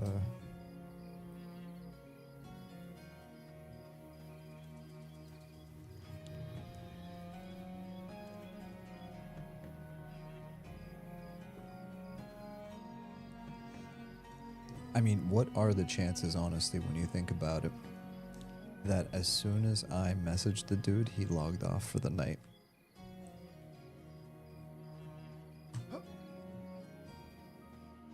What are the chances? And honestly, maybe I should, instead of getting this one, let's see how much he sells it for. What the freak? Oh no.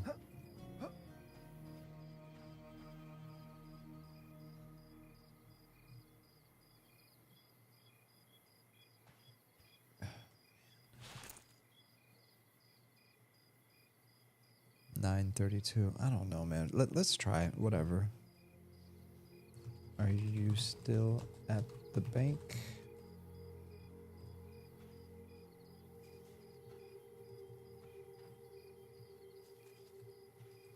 All right, we're gonna pick it up.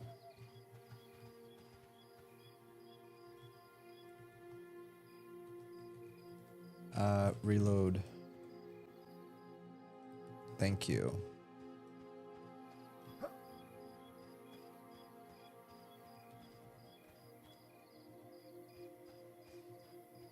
Okay, what's up? Just in time for some window surfing. Hey, look who it is. It's the legendary classic EverQuest. I'm experiencing a dilemma. I really want to buy this, but the closest I can get is this.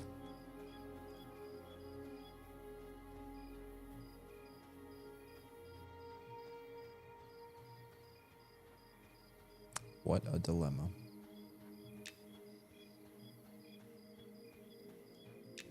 Yeah, note to self, archer gear is hard to come by.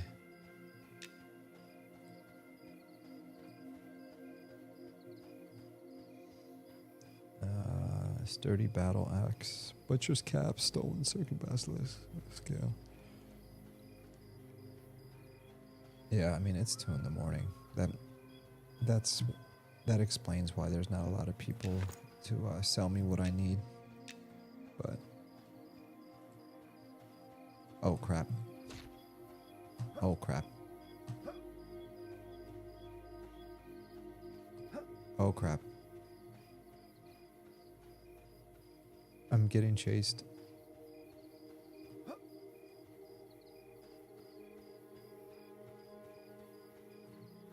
And he's red to me, dude. Alright, we're running to the zone line. Is he still behind me? Okay, so I definitely just aggroed some random dude in an alleyway. Note to self, don't run around the wrong alleyways.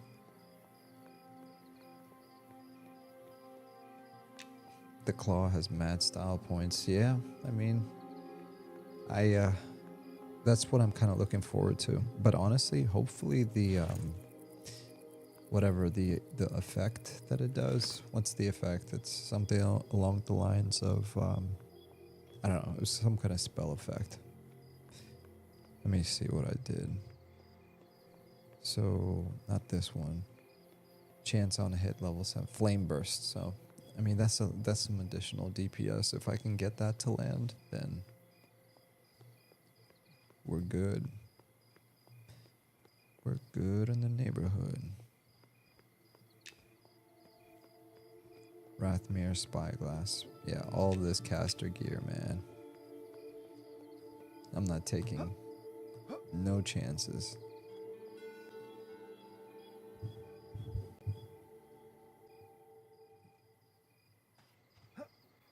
Okay.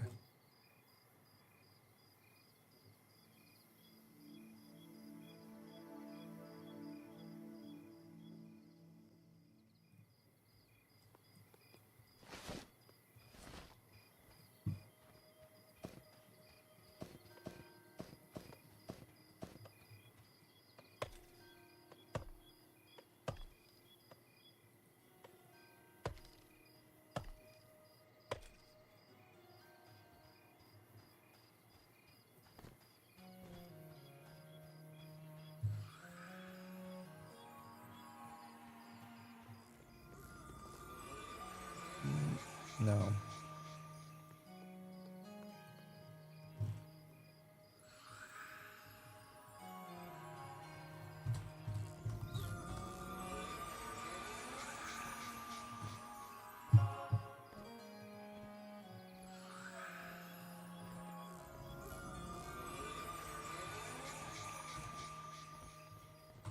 Nice. That was a good druid.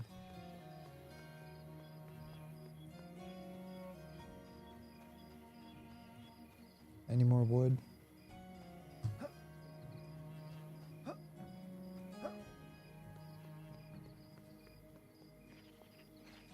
All right, we're heading back. Let's head back. Let's get the claw. The only thing I don't like about the claw is I don't like the DPS. I mean the delay on it. It's way slower than what I got. 24 delay is kind of crazy. But now we're just being spoiled. Holy Ghost. Holy Ghost. And 50.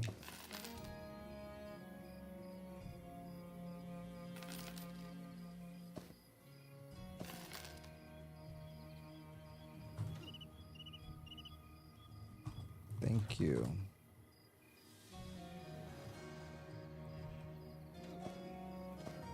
Alright, we got a claw. Look at us now. Look at us now. What? We're a cool archer with a claw.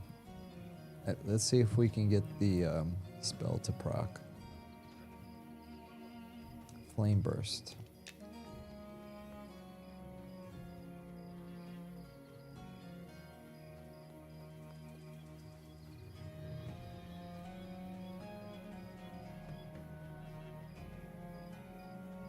I suppose we just need to kill a random mob like this guy.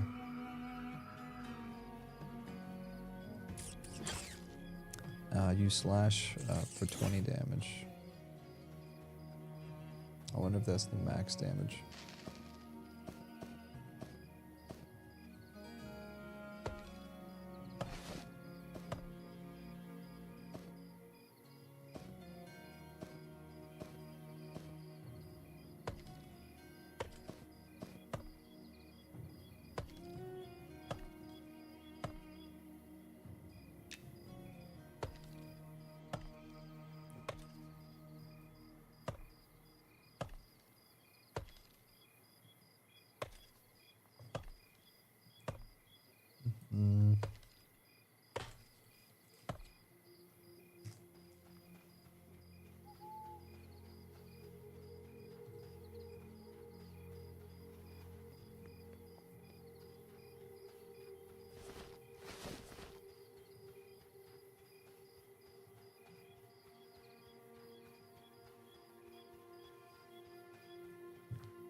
Did they ever add a feature where I can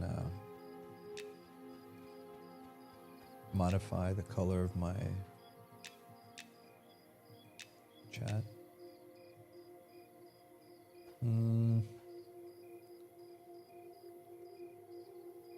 No, I don't see it.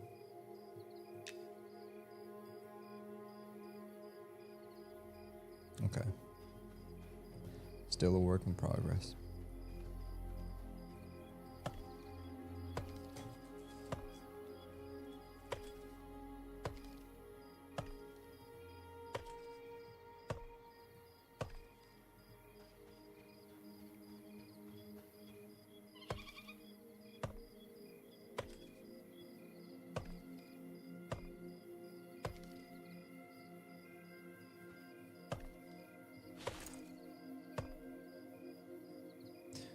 Ooh, ragged leather gloves. Strength +4, stamina. Oh, you got it.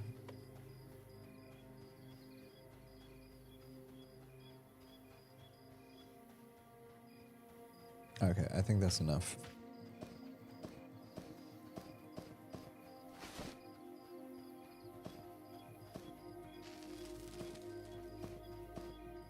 Yeah, nope. I can't dual wield. Sucks to suck.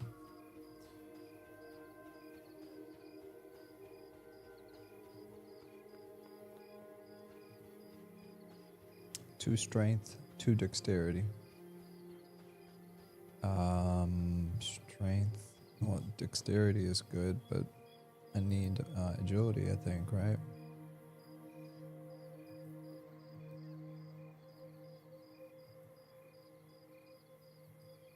Yeah.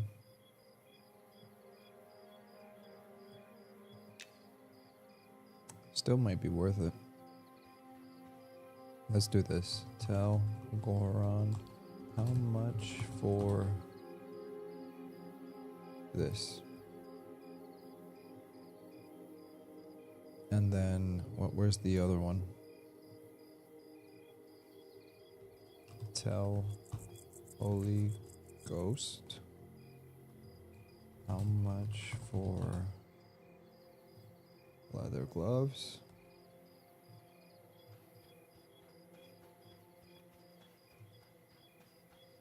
So I guess today all we're doing is buying and selling.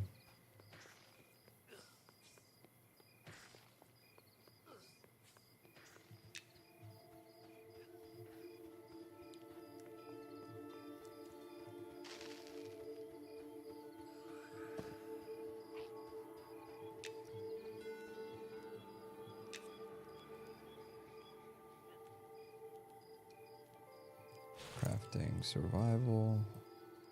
Handmade torch.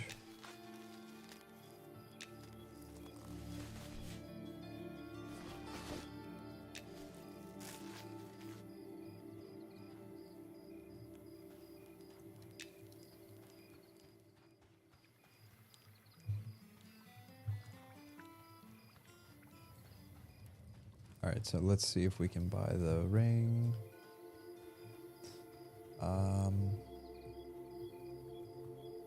I'm back.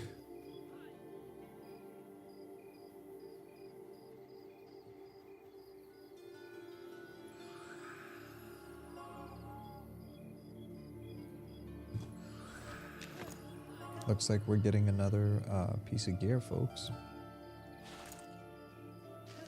Where's Holy Ghost?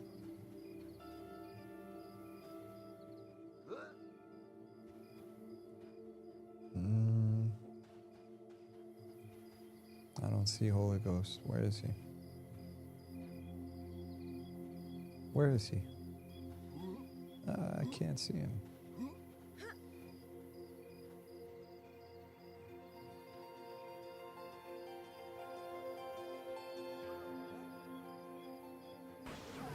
Goron never responded on the request for the ring.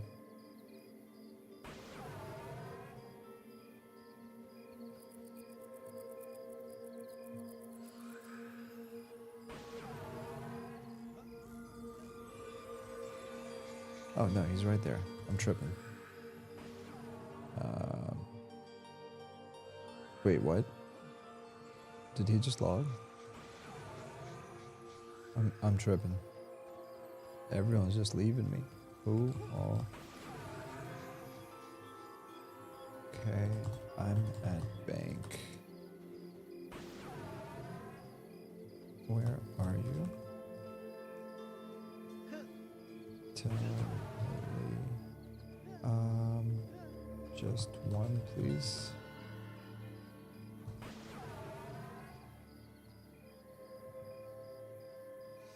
Or should I be like, or you can give me 2 for 50?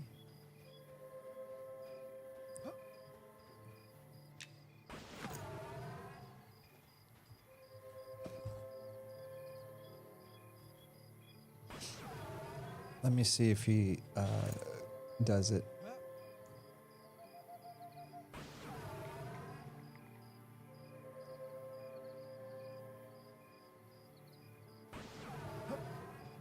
Hold on.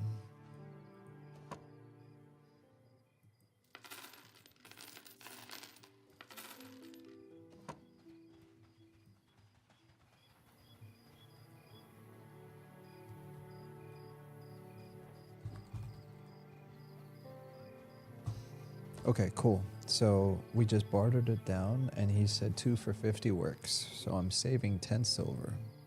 Thank you, good sir. Goron, you are a good friend. You can't say Goron without saying good friend.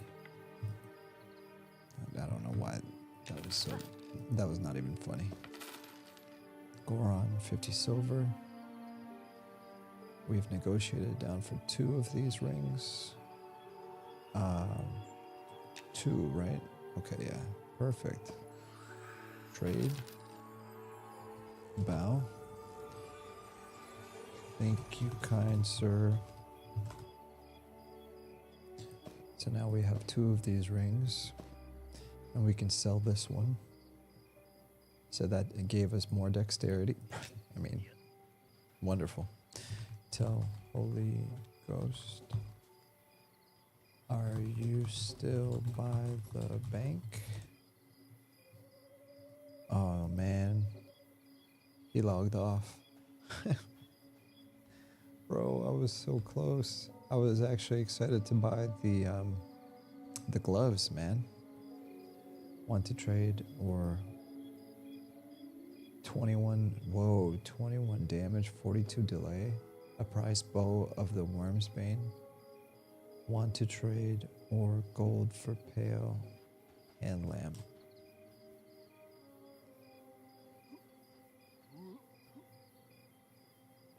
Not sure what he means by that. He wants to trade. What if I just want to buy it? How much are you gonna sell it for? Probably super expensive. Dragon Sinew. Bro, let's just find out. Tell. Is the both for sale or trade only?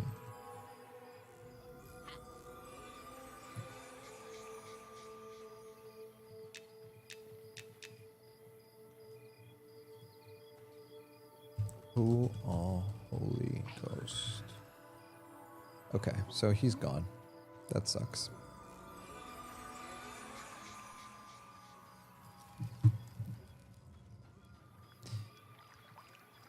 That sucks.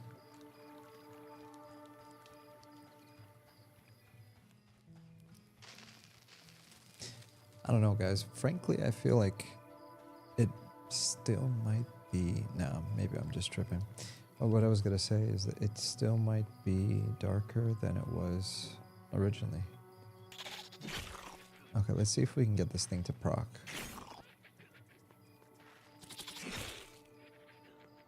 Slashing for 20 damage is pretty OP though. 5 strength, 4 dexterity. Of course I can't wear it. Of course.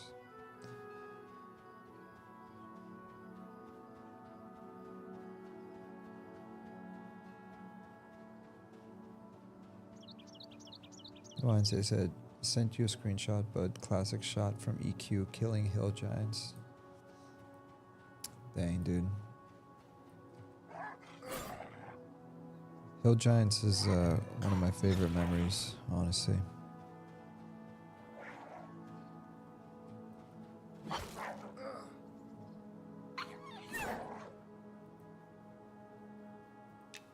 Have any rare summon loots, or how much gold are you looking to pay? I don't have anything rare, unfortunately, and I'm not rich. So I wouldn't know how much to offer in gold. I don't need much loot, but maybe trade if it's also rare. I don't have anything rare, unfortunately, and I'm not rich, so I wouldn't know how much. I'd be looking for 200 gold. Oh. Got. Thanks for clarifying. I'm a bit below the 200 gold. Okay. Whoa. Inlaid fire emerald platinum earring. How much are these? Finger, ear. Tell. Search. How much for 2?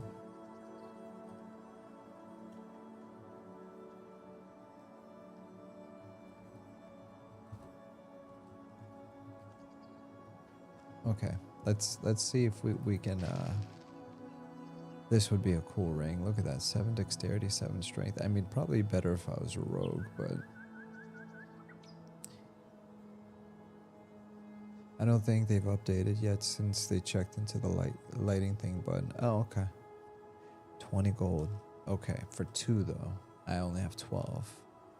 Gotcha. I don't think I want to spend 10 gold right now.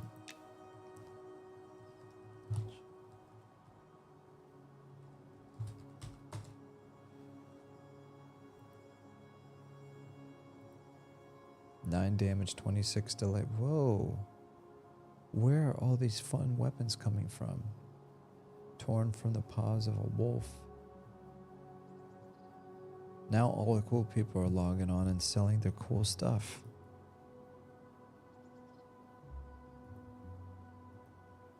Yo, not gonna lie, that's kind of fire right there. 9 damage, 26 delay compared to. Let's just go for it, dude. Tell the bank, can I buy the claws?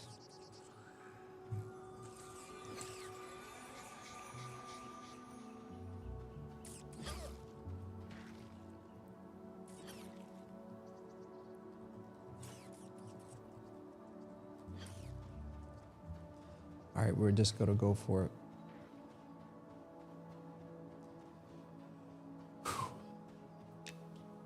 Who would have thought that buying and selling would be so nerve-wracking? After that first dude logged off on me when I was about to buy something from him, now I'm like stressed. I'm like, all right, let me send this dude a tell before he just leaves me.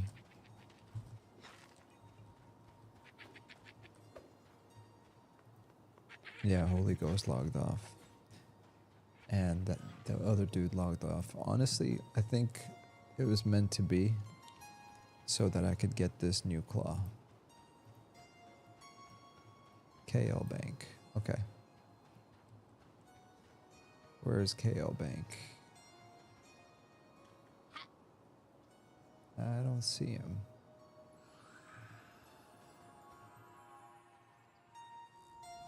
There we go. Hail.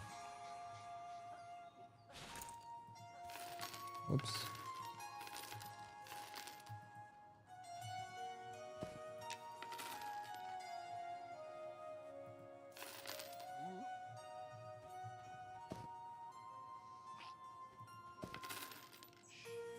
Wolf claws. Heck yeah.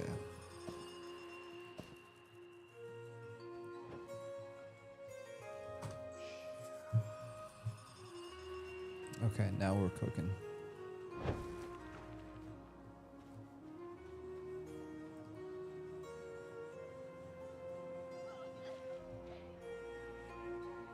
Look at those claws.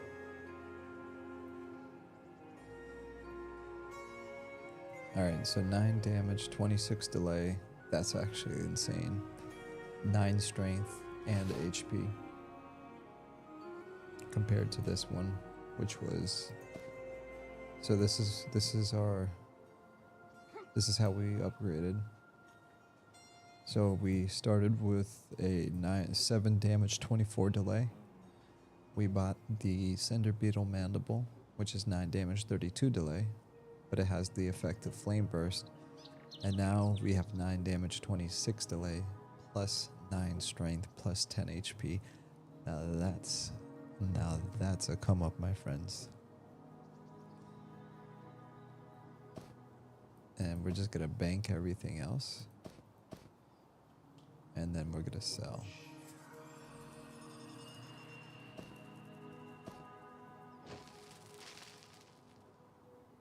That's what I'm talking about. That's what I'm talking about. All right.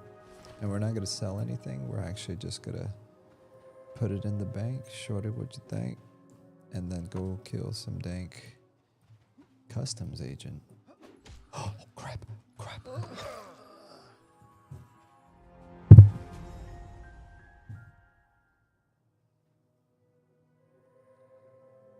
Oh.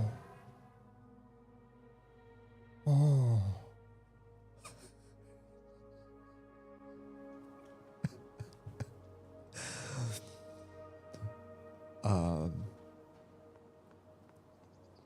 Whoops. Whoops.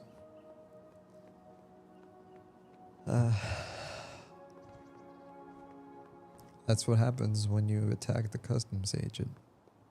So, note to self, don't do that. Don't attack the customs agent.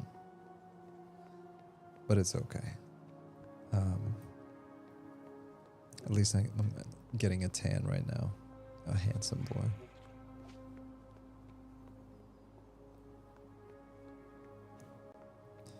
Want to sell polar cloak, all white fashion cape, 4 gold. Bro, this guy is great at selling. This is the guy I just bought the claw from. And now he's over here advertising a polar cloak that's all white.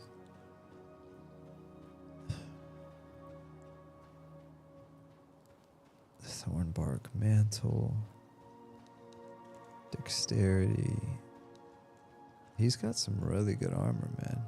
Studded marksman. Bracer.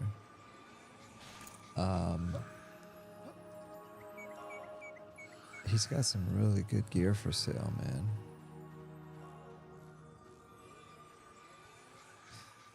Alright, so let's loot up.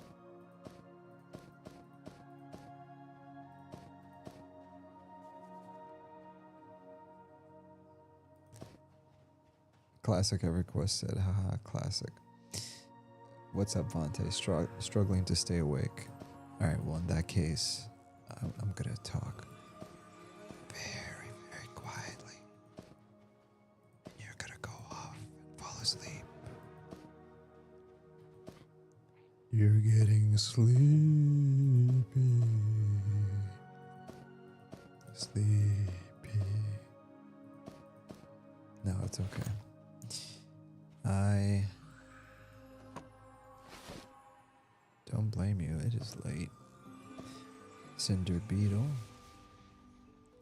Steel short sword. No, we're gonna sell the short sword. Rawhide, rawhide, do.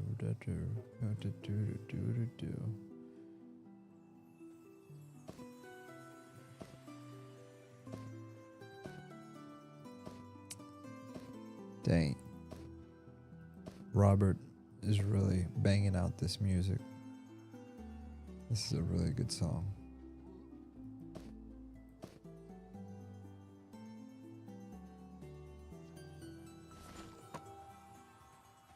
All right. Let's go sell. How much gold do I have? I have only 6 gold left. Butcher's cap. Stolen.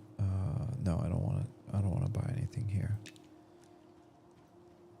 Dinning staff, 8 gold.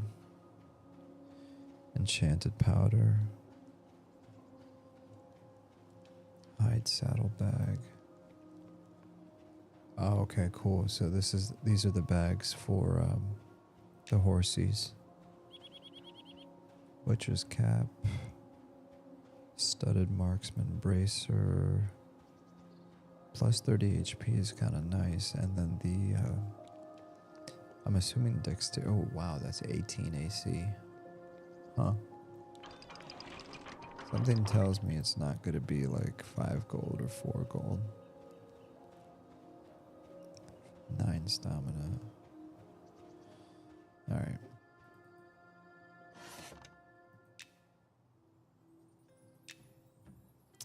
Let's sell the bell pepper. Let's make sure I don't sell anything stupid.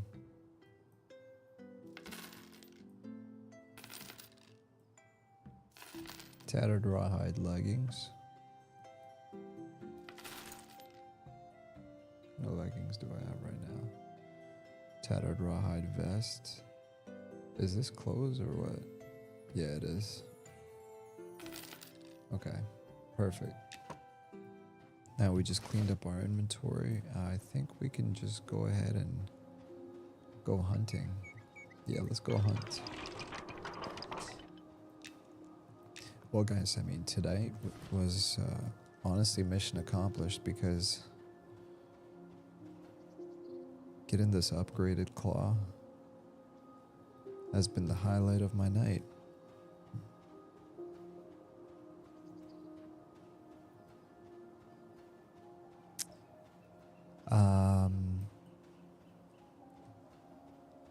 Tell Kill Bank one more question.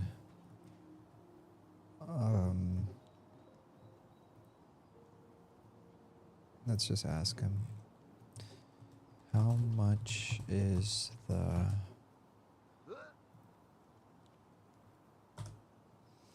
One more question. How much... Okay, what do you guys think? Should I just buy the polar cloak for all white fashion? I'm kind of tempted to do it. Ain't nobody sleeping, you hidden banker. Yeah.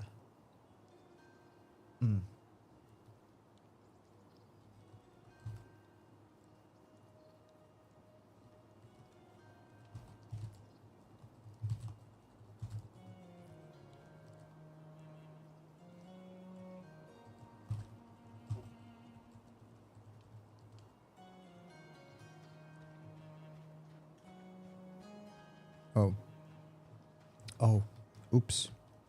Can't use it. I'm an idiot. Tristan Bulko, thank you. Thank you. I'm so lost in the weeds with like, I'm like at the mall right now. I'm just like walking around. It's like, ooh, look. I absolutely love this. Thank you.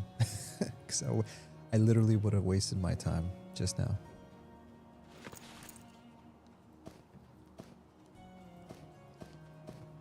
Just like I waste everyone else's time.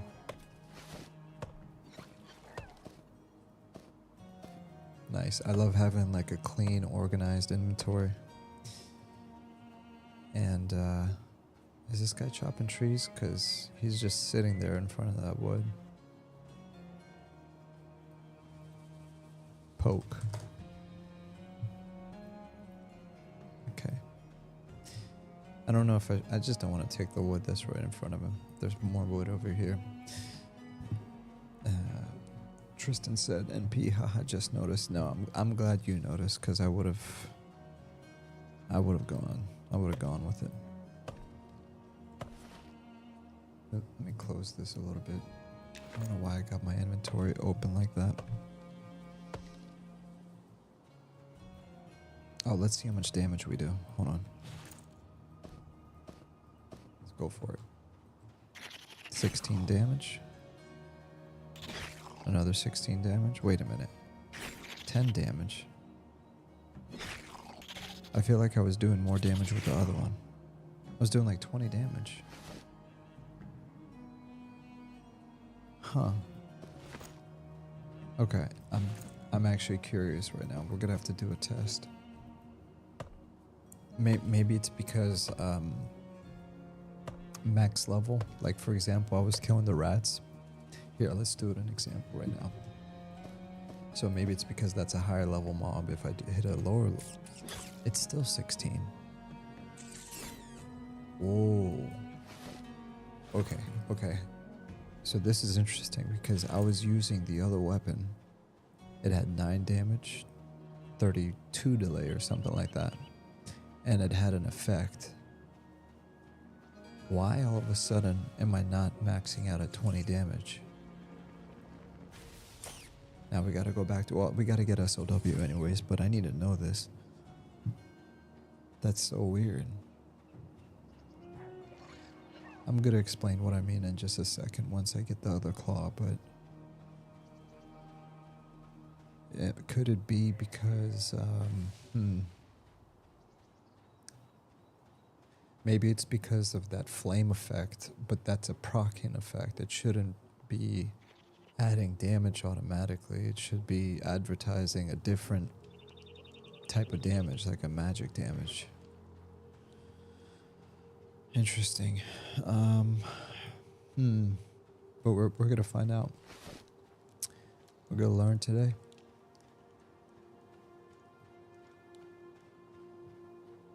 Any so at bank. Any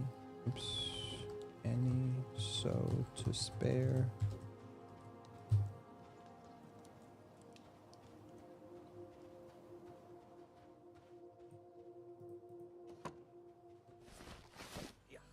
Okay.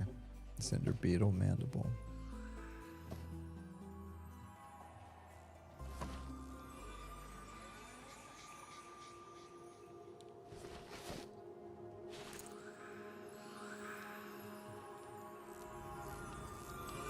Nice.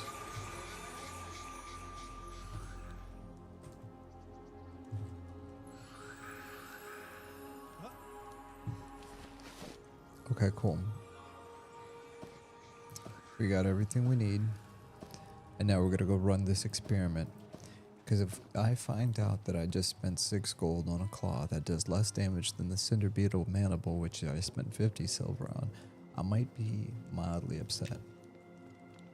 So we're gonna use a similar mob. So we're gonna try it on the Fire Beetle Eye. First test is the Wolf Claws. 12 damage. 16 damage. 16 damage. Okay. Now we're gonna find a Fire Beetle and we're gonna attack it with the Cinder Beetle Mandible. So this is weapon number 1. This is weapon number 2. So we just used the Wolf Claws. Now we're gonna switch to the Cinder Beetle Mandible. Cinder Beetle Mandible. Cinder Beetle Mandible. Cinder Beetle Mandible. Way Beetle. Where are you, Dad? Not Dad. Where are you at? I want to make it an exact compare. I wanted to make it a scientific test, so I need to find another fire beetle. It can't be anything else. It must be a fire beetle. Not a green beetle, not a red beetle, not a blister beetle. It must be a fire beetle. Where is the fire beetle? Need a fire beetle. Okay, maybe we'll just try it on a Dune Scarab instead. But we would have to restart the test. Let's just keep looking. Patience. Patience. What the heck?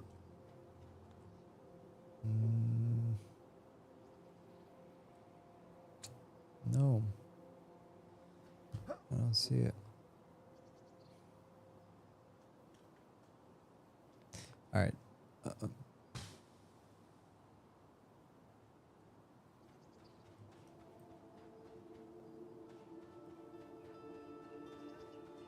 Alright, maybe we should restart the test. Large rat. Attack. 12 damage. 20 damage. Okay. So, you see we're already doing 20 damage. Large rat. 16 damage. 14 damage. Oh, this is not looking good, folks. Let's do it again. Cinder Beetle. 20 damage. 20 damage. 20 damage back to back. Wolf Claws. Let's find another rat.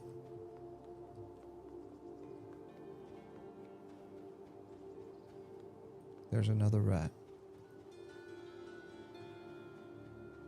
If I don't hit 20 damage with this Wolf Claw at least one time, 16 damage.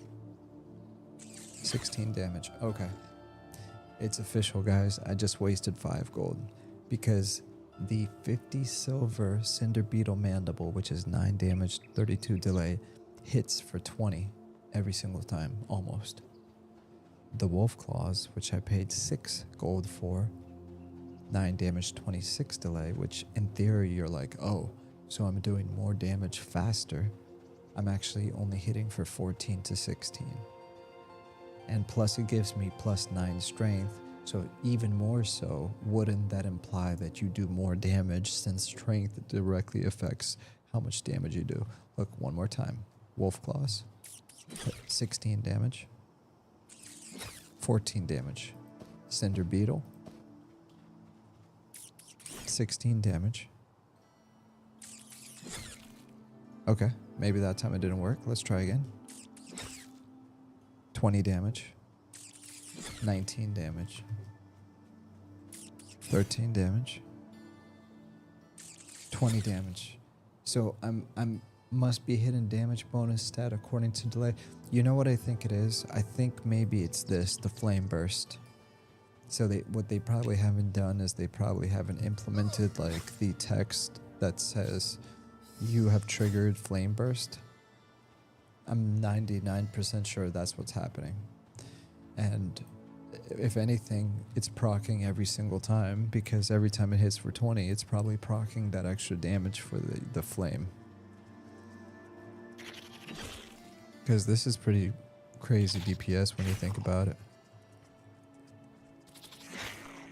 And then, like if I were to compare this, I'm like, what's better, the delay, or just hitting for 20 damage every time? I'd probably argue that hitting for 20 damage. And I seem to hit more often when I use this one.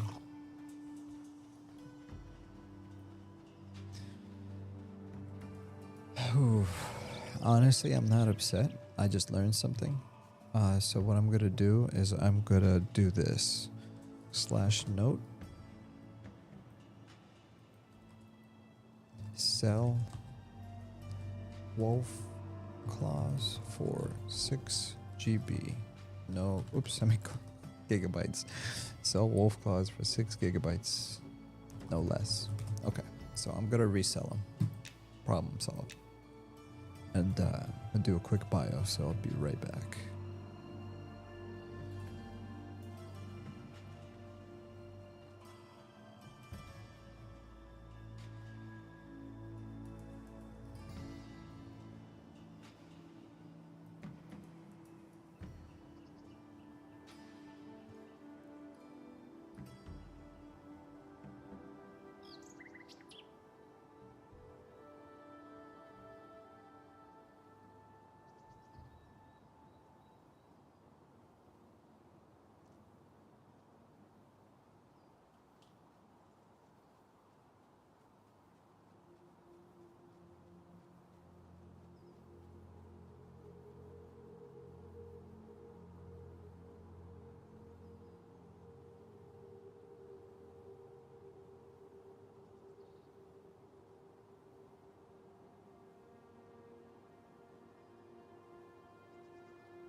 Alright, I'm back.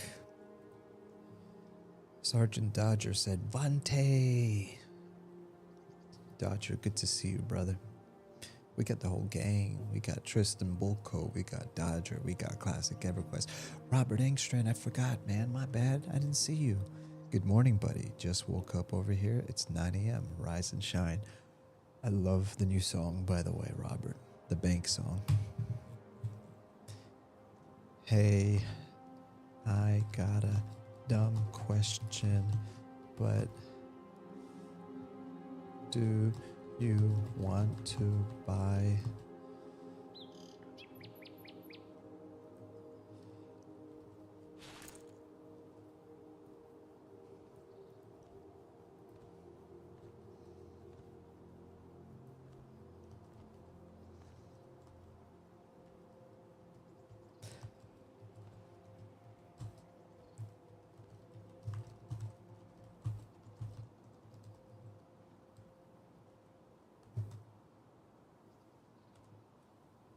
All right, I just text him.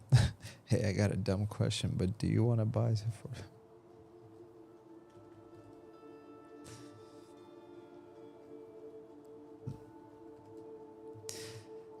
All right. Vontae, hey brother, hey Robert. Dodger Vontae, what are you? We are getting him closer to EQ. He's backed off from Crimson Desert to Eminem. One more step. Oh my gosh. Oh no. Dang. I feel bad. My bad.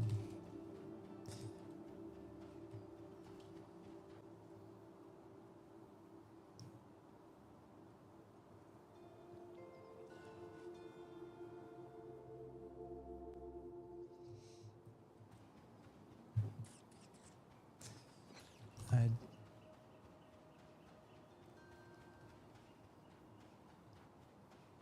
really appreciate it, and I was shocked.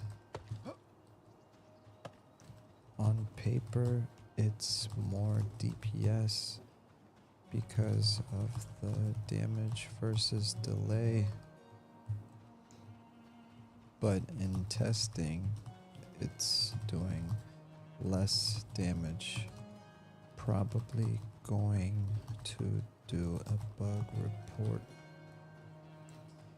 because either the DPS is off or my weapon is proccing every hit.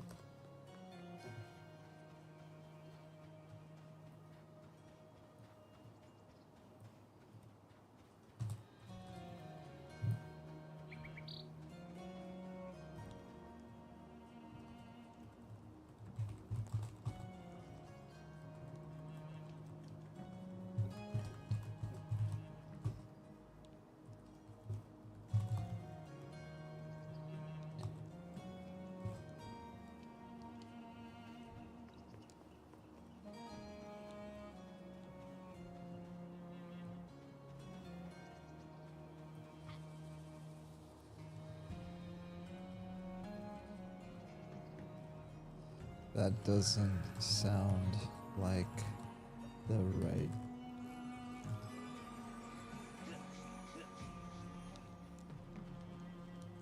That's so odd.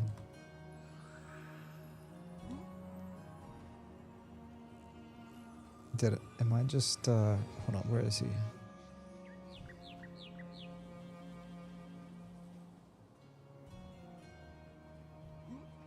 Yeah, the math is very bad and confusing for new players in this game. It sure is.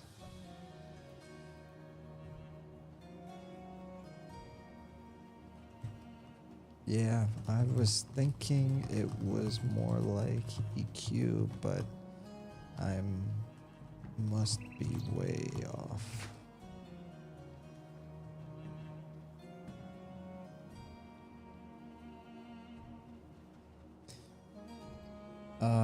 Alright, let's see if he'll take it back. Whoa, the heck?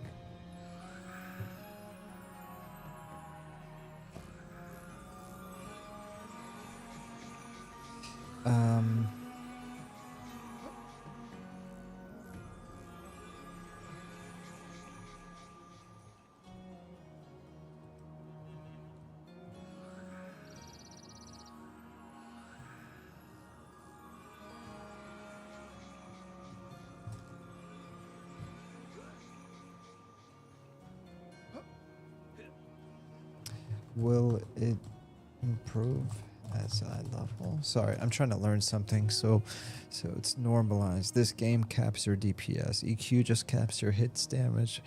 This game caps your DPS. Will it improve as I level? Yeah. That's such a weird way of doing it. So monsters and memory caps your...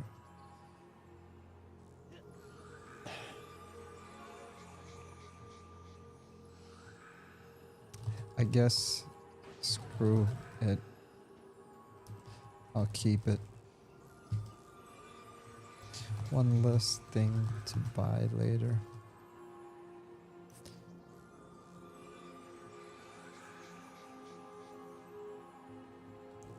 Profanity filter.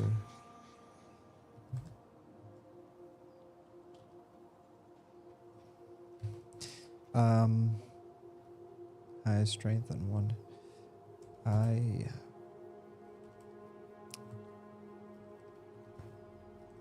Good to know that archers get dual wield. So, Killbang, to be honest, if I was an archer ranger, I would dual wield these. High strength on one-hander pretty much. And I would just use bow attack and kiting, I think. Good to know that archers get dual wield. Yeah, I had no idea archers get dual wield. So we're gonna hold on to that. And actually, we're gonna go to the archer class person, people, places, things. Person, place, or thing. There's that sunset. Alright. Vontae, we're getting him closer to EQ. He's backed off Crimson Desert to M&M. Hey, I've not backed off of anything. I just felt like playing some Monsters and Memories. And honestly, I would love to play some EQ. I don't have patience for technical difficulties. Like, I just want stuff to work.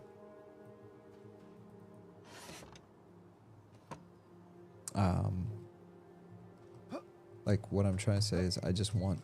Oh gosh, I'm stuck. Like, I don't want to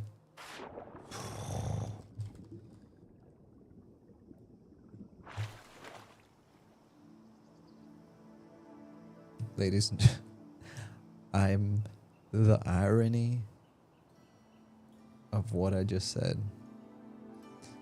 That I don't want to play EQ because I don't want to have any graphical hiccups or technical difficulties as I fall through the world of Monsters and Memories. Oh.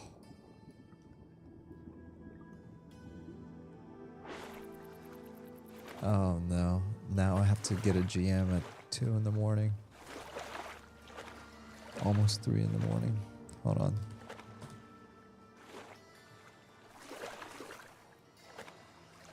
Let's try to reload.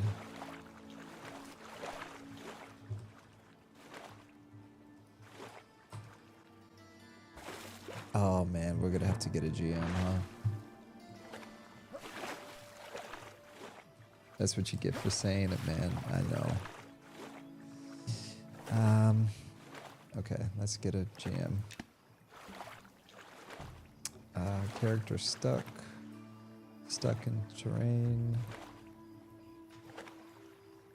Fell through the world again. LOL.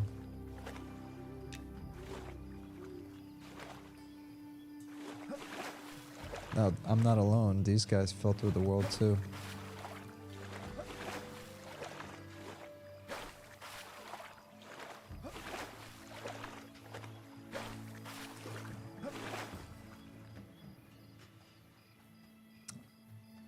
Ooh, what's this? Is this... See, it would be a lot more interesting if this was like some high-end item I just randomly found.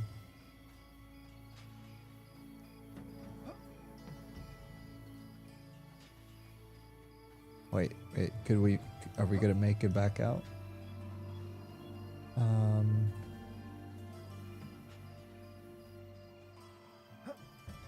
Oh, wait.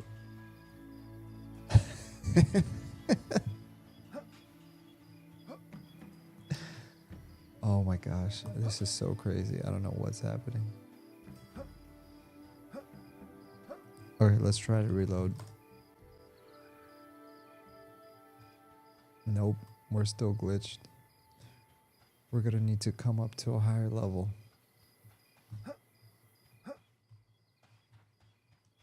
Oh my gosh, this is terrible.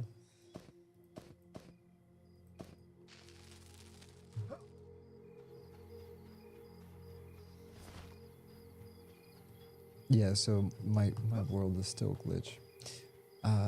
Thanks. What was I saying? It's all good. Hank should be on. Yeah, GM Hank is a legend, I believe.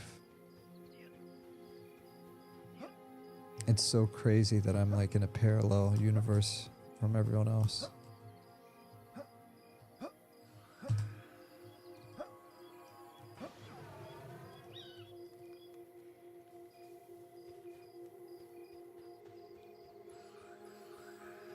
Oh, look.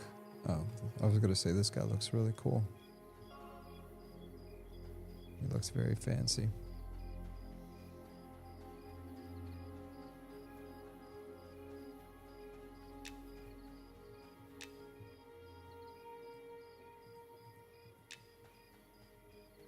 Oh, nope, nope. That's not what I wanted to do. Yep, there's Hank. Hi, Hank.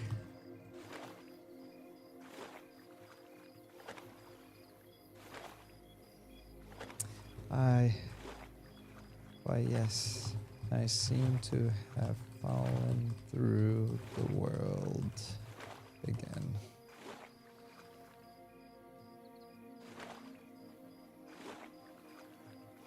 /wave, thanks for speaking with me, Elessar. I'm sorry for your troubles here. I'm working to summon you back to flat ground now. Oh.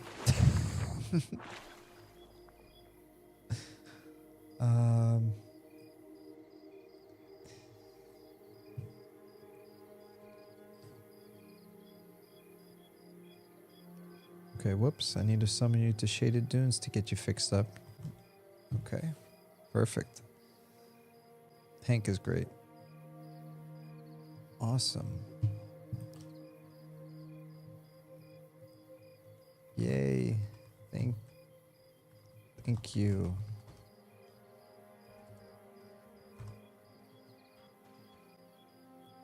Hopefully that worked.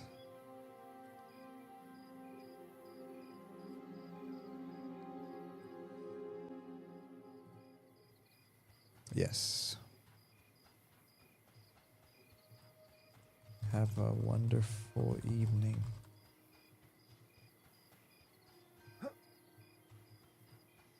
He said, you're most welcome for sure, Elessar. I really appreciate your time this evening and wish you the best of luck on your adventures out there. /wave. Well, we're saved.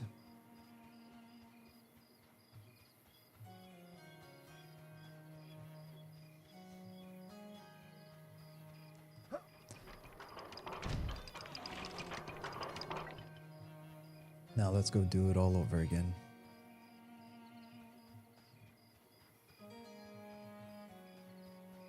There should be an archer trainer here somewhere, right? Yeah, no, that's a Fletcher.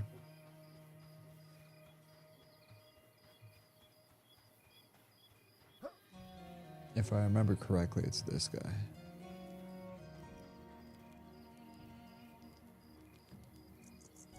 Well, I remembered wrong. I will not teach anything to your kind.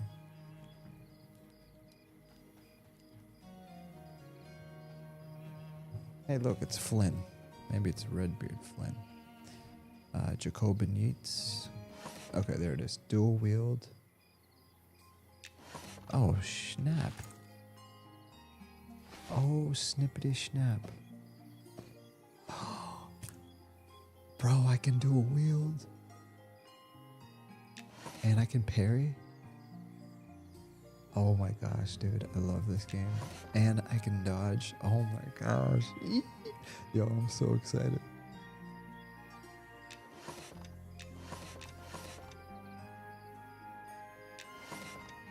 Yo, let's go freaking tear some stuff up, dude. I had no idea. I had no idea that I could dual wield already. Is there a skill for dodge or anything?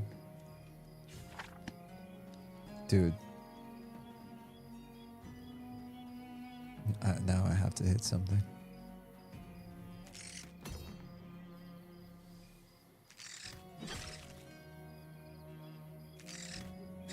Probably lower DPS goes first, right? Yeah, you got all those at level 10, I think. Dude, man. Like, and now I'm like running around with dual claws, looking like a crazy guy, looking all cool. Only problem is I need some, I mean, honestly, if you're doing melee as an archer, you're doing it wrong. Well, duh. But like, I feel like there's a blah. I would be more comfortable doing ranged attack right now if I was in a group, because then I don't have to worry about getting hit. But if I were to solo right now, and I would sit there and try to kite it. I don't know, man. I just need to figure out maybe how to snare things better and keep them snared so I don't get hit.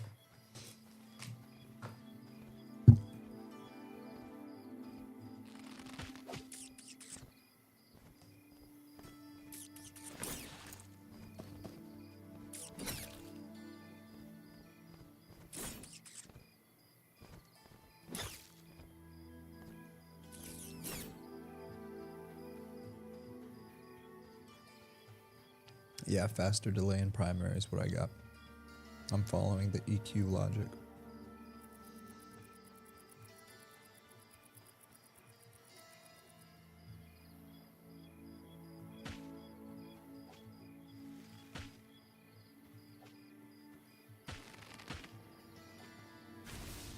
Oh my gosh, he's a caster?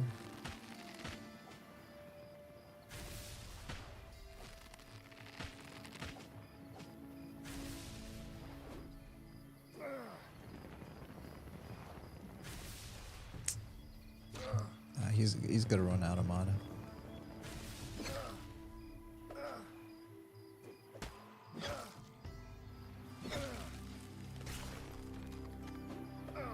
This idiot.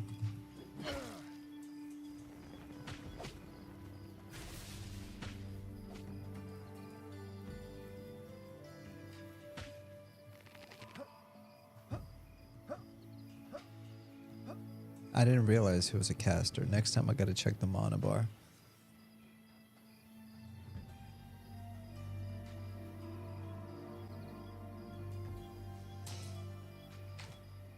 All about smart placement for those traps, my friend. I don't even have a trap.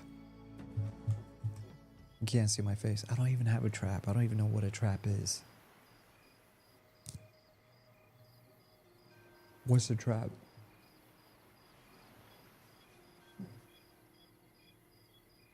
Y'all over here playing chess. I'm still playing checkers.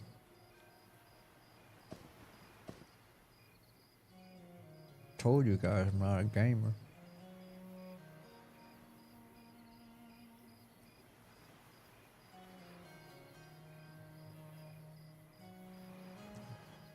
Caltraps is a trap. Well, yeah, I know. A caltrope is a trap, but I don't have caltrope. I'm like level 9 or something.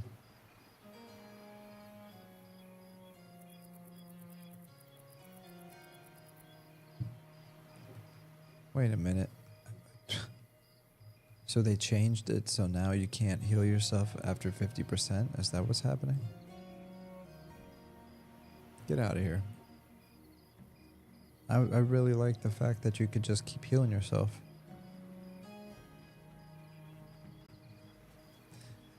I'm confused.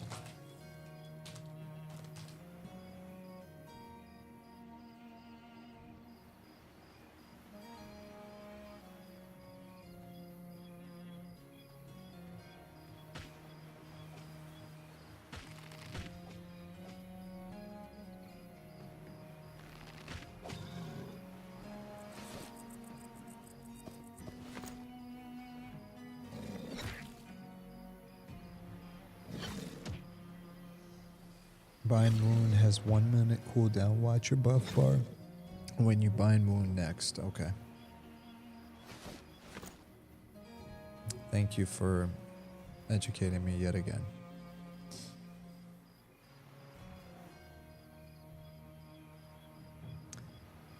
Recently bandaged. Okay.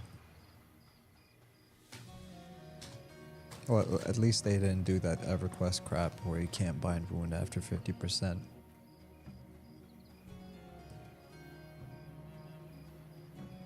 After like level 20, I don't think I've ever used bind wound ever again in EverQuest.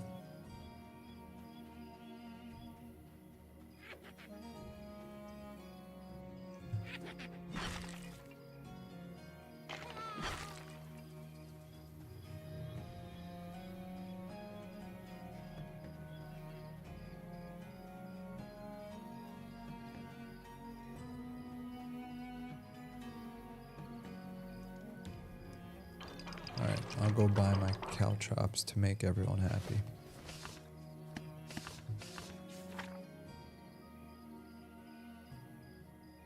Anticipate.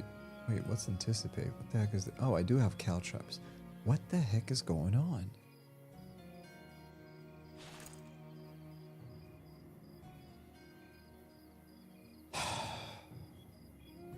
So apparently I do have caltrops. And exposing shot. Oh, I already had exposing shot. Bro. Oh, this is so embarrassing.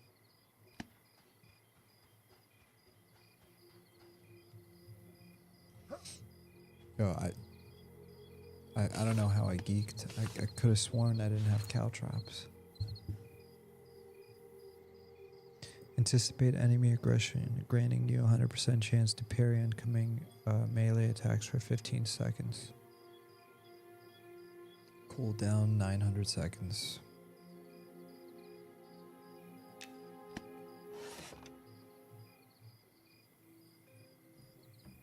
Yeah, I must have bought it last time.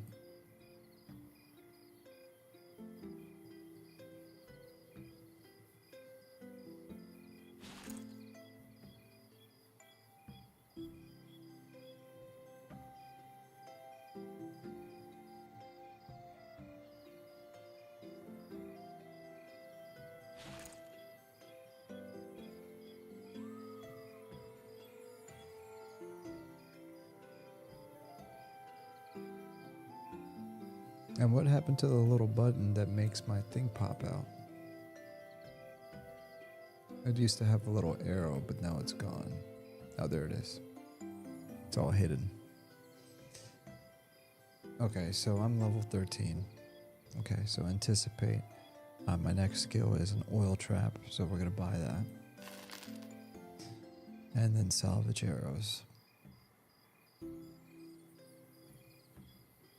That's level 15. Well, I'm embarrassed, guys. Thank you for keeping me up to speed. Vontae Dodger said, yeah, bind wound is saving my ass right now.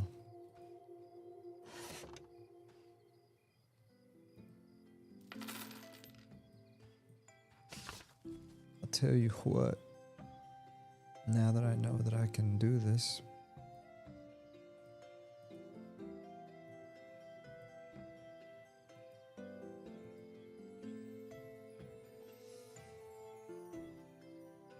and so this is going to be my first time even using this. Throw a handful of caltrops, whatever, decreasing the movement speed of targets within the affected area for 65%. This ability snares the shares a cooldown with other trap abilities. 60-second cooldown. Okay, let's just figure it out. Let's learn how to be an archer.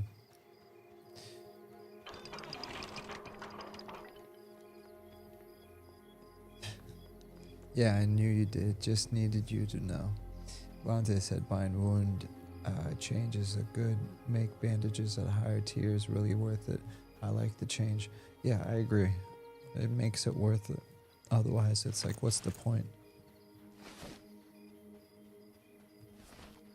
It really expands the crafting portion of the survivalist.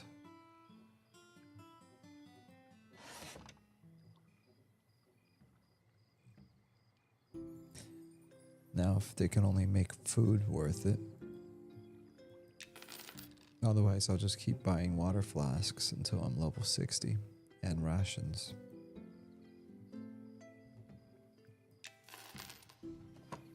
Okay, let's go get a sow.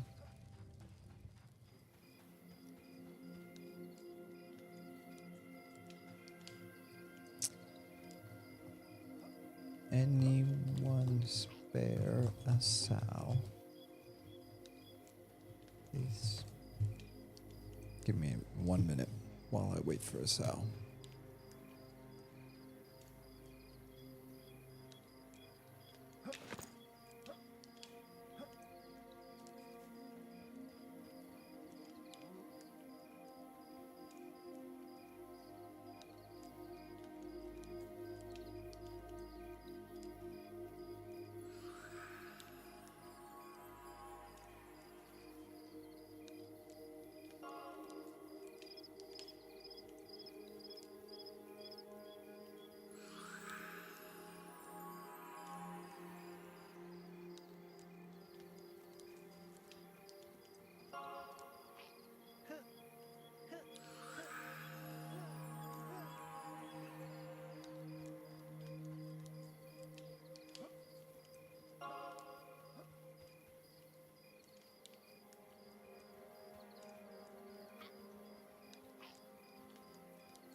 All right, I'm back. Honestly, kind of makes sense why I don't know most of this stuff, because I haven't played in like 3 weeks. And when I do play, it's with you guys. So everything I'm learning from y'all. So I appreciate it. And here's the thing though. I know Archer is the way to go, but it'd be nice if they gave us like maybe 1 or 2 skills that we can do for melee as well, like effectively, like up close and personal or something like that, so that if somebody gets too close to you, you can do a dual wield attack, and it has to be dual wield, otherwise it doesn't work. And what that does is it snares them, so you can create enough distance between you and the mob. So that otherwise, what's the point of ever having melee? Unless you're finishing a mob. I don't mind you playing Crimson Desert. Watching you play saves me from getting it, LOL. Hey, no, I mean, I'm genuinely... If I try something, I usually do it reluctantly, and then I never try it again. Crimson Desert's the only one that I actually want to keep playing. But I still don't want to play it alone. Still don't feel like it. So let's see how much damage we're doing. We're doing 15 and 12. I probably gotta get my dual wield up. Yeah, let's level up my dual wield. We're gonna play the number go up game. Where's my dual wield? There it is.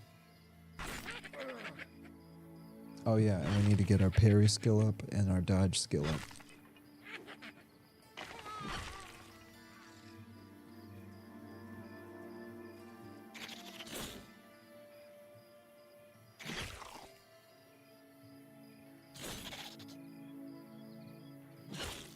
Yeah, that's the only reason I haven't picked it up. Crimson Desert would be a badass as a co-op game. Oh, my friend. So apparently, rumor has it.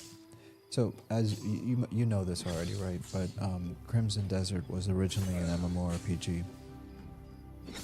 That's how it was announced. That's how they advertised it. That's what they were planning on. And then only towards the latter end of the development cycle did they say, actually, it's going to be a single-player action-adventure RPG. And that's when I lost interest in the game. Level up, dodge and parry quick, get a bunch of green mobs on you. Yeah, good idea. Let's just go grab a bunch of these crocs. So basically, I lost interest in the game completely once they announced it was going to be single player. And honestly, I thought it was just going to be like some bait and switch, you know, Eastern Dev like slop game or whatever. Not saying Eastern Dev teams have slop games, but there's definitely some slop. Now, Pearl Abyss didn't release slop when they released whatchamacallits, BDO. It was a good game when it first launched, but it went downhill with the microtransactions and the botting and everything else. But it was objectively, it was a very good game when it first came out. And so I knew there was going to be something good about Crimson Desert, but I didn't think anything much of it. I didn't find anything interesting about that game until I heard the negative reviews from like IGN and other people. And then I heard random people, just small YouTubers, like, actually this game's really cool if you're like into sandbox and into this. I'm like, well, wait a minute, those are all the things I'm into. And then I tried it, and lo and behold, it was something I really liked. And I said all that to say is that the game was designed to be an MMORPG, but they pretty much realized that there was a limitation in the performance. So what they've been talking about is part of the roadmap, and this is not technically official, but it's something that was discussed, is that they're going to do a multiplayer game mode, which is similar to what Grand Theft Auto 5 has. So Grand Theft Auto 5 released as a single player game, and then later they added GTA 5 Online, where you would basically go into servers and there would be like, dozens of other people in there in the world, doing quests and doing RP and everything else. And from what I understand is that they're going to go that route. They're going to try something along those lines. Like, instead of just doing like a 2-player co-op or a 4-player co-op, they're going to do more of like a server that you can form or join. So that'd be pretty cool. Night. Crap.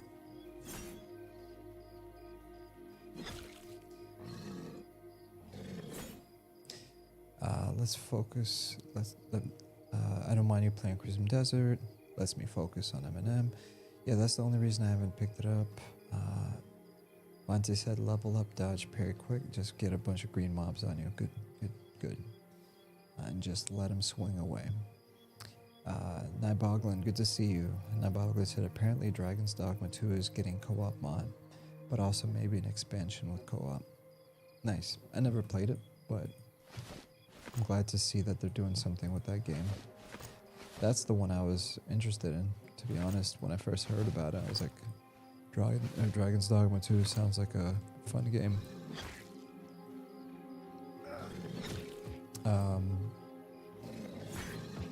Sun2W said, hey, is this open beta? Nope, it's closed beta, but I think Vante said, Sun2W, not yet. End of May, though. 10-day playtest. Oh, I didn't even know that. Thanks for sharing that with everyone. So, you all heard that? There's going to be a 10-day open beta playtest in the end of May. I'll make a post about it on the YouTube, just so y'all can keep track. Nice. I played EQ with my dad. Bro, that's awesome. I wish I had a game like that I could have shared with my dad. That's really cool.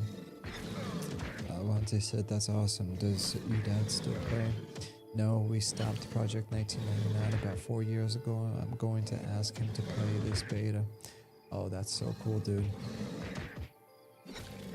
That is actually awesome.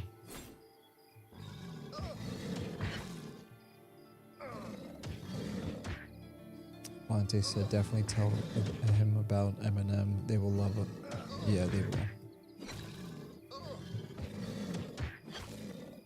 And it's a lot of fun. A lot of good times. Boglin said DD2 is very good in my opinion, just needed more content. Yeah, that's one thing Crimson Desert has tons of. Tons of freaking content, that's for sure.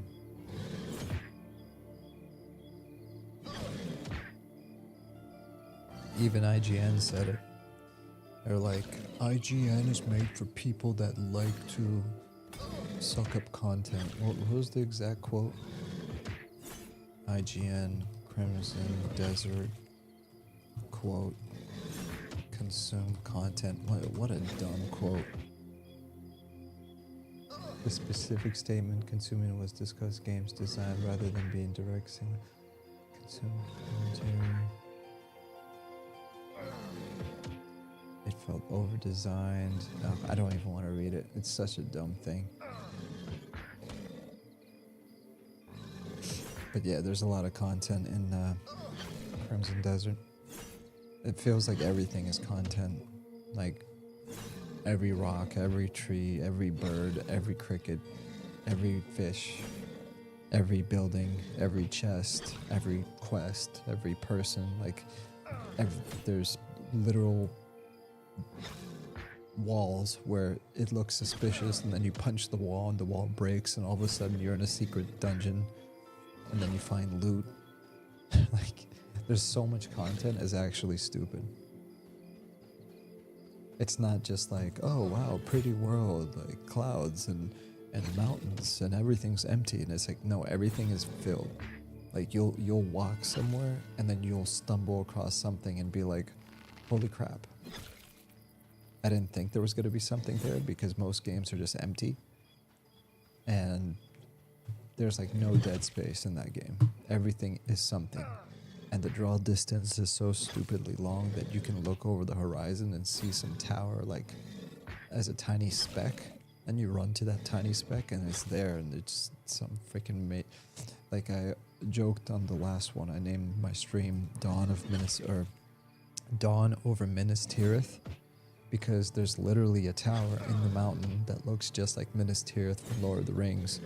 And come to find out, Pearl Abyss devs, they're massive Lord of the Rings fans. So, like, for example, somebody found Aragorn's sword in Crimson Desert. Somebody found armor that looks just like Nazgul armor. It's crazy. Hold on. YouTube. Nazgul, Crimson Desert, armor.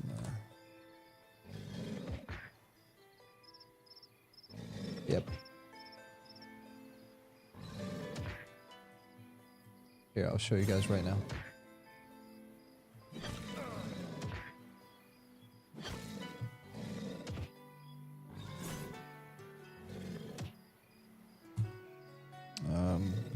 Right there. You can basically play as a Nazgul. I mean, you find the armor set and tells you where to find it. You know, that was crazy. Is like, you see how he's using his sword to burn through the thing, and then he finds a secret chest, and then you go into the waterfall, and then you find another secret, and it's just like these secrets are freaking everywhere. It's like freaking everywhere. And he's saying right here, while you're at it, you might as well mine the gold.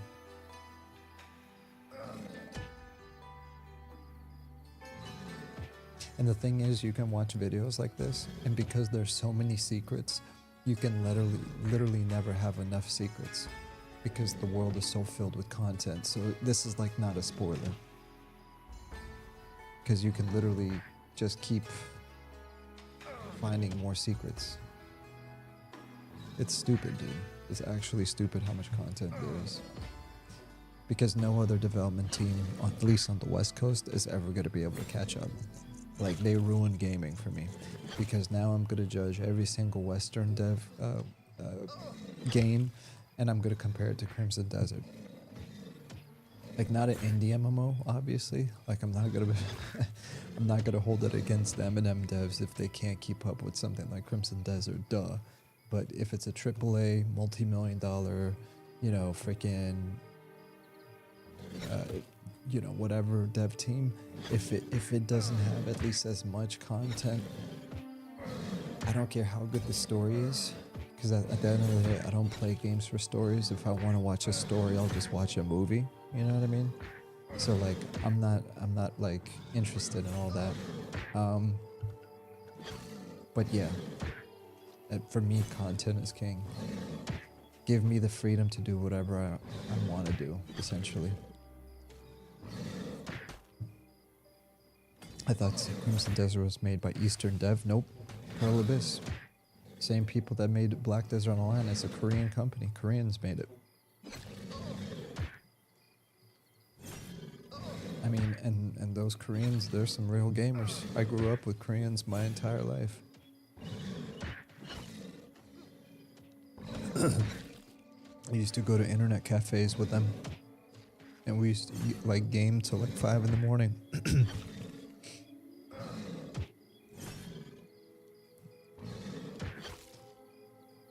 Nothing like being at a Korean internet cafe till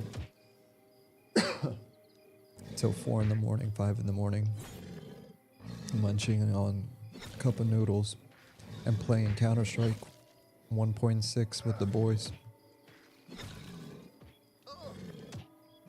That would be Eastern. Yeah, I said Eastern. Oh, did I say Western? No, I was comparing it. Sorry, I was comparing it to what... oh gosh, my bad. I was comparing it to Western devs. Sorry. You guys know what I meant. I got my east and my west, my right and my left. He's tired. I'm not tired. You're tired. I'm not tired. I'm just terrible at multitasking. Oh, I got 16 mobs attacking me and 67 different people chatting with me. It gets a little bit distracting.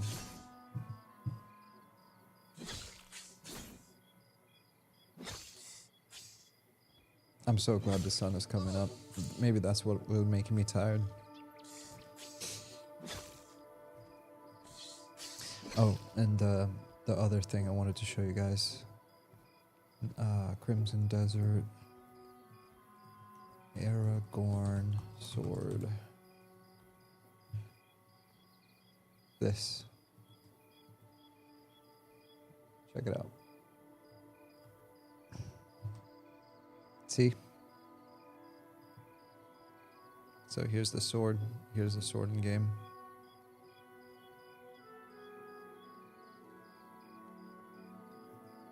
Boom.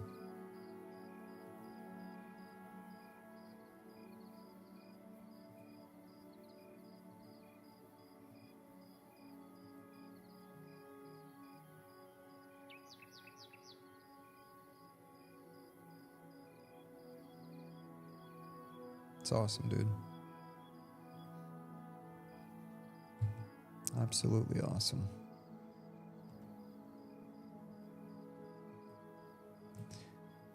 Love it. He just misspoke, Doja. He meant Eastern. He's tired. He says he's not tired as he's yawning. I'm hearing excuses. Yeah, I'm not making excuses. You guys are distracting just because y'all are so handsome and bless your hearts.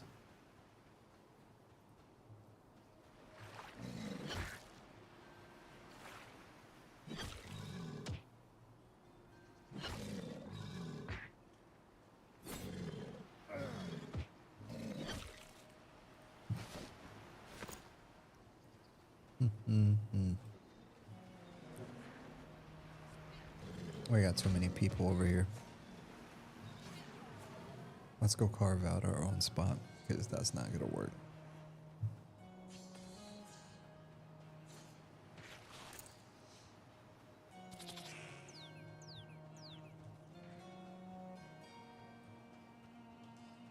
I bet I will try Sunny 2 and I love DD is still first week of June supposed to be. Oh, first week of June supposed to be a 10-day playtest. Vontae said earlier. Okay. I bet we will. Thank you. Sunny2W said. Awesome. Yeah, dude, that father-son thing is really cool. My son's about to be 13 and I have a special gift in mind for him. He's gonna get his first gaming PC, and one of the things I hope we're gonna get to do is play Monsters and Memories together, so should be really cool. That's a nice man's way of telling me off. I get it. Bless your heart. You should know a thing about that, a thing or two about that being from Texas. Bless your heart.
Mountain Bonte said, oh yeah, I hear it all the time. Yep. My wife's from Texas, so I heard it my entire life. Sergeant Dodger said, also going to do Stardew Valley playthrough with my daughter. Oh, you know, it's funny you say that. I just started a playthrough with my daughter. Whatchamacallits? What's that game with the Nintendo and the thing? Not Stardew Valley, the other one. Jeez, I can't remember the name of it.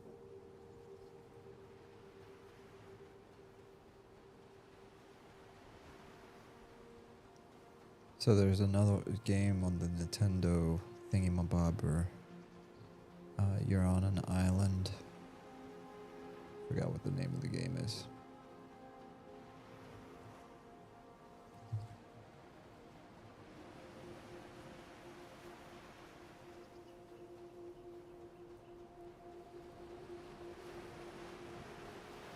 The view's better over here anyways.